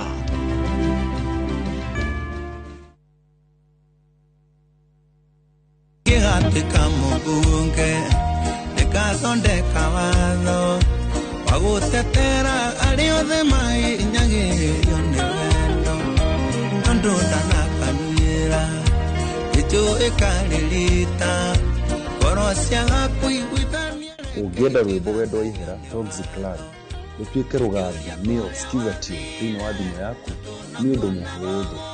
Hihinya *811*281#. Ririkana Inoro nĩ mũciĩ wa aini othe.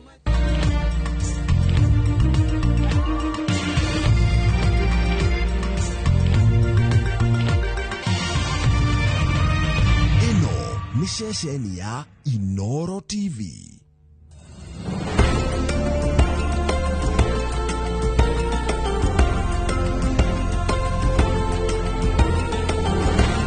New Harpic Kadogo. While other cleaners flow away, Harpic has a high viscous formula that gives you a sparkling clean toilet with only one round of application. Harpic offers 10 times better cleaning than other cleaning products and great savings too. Harpic Kadogo at only 60 shillings.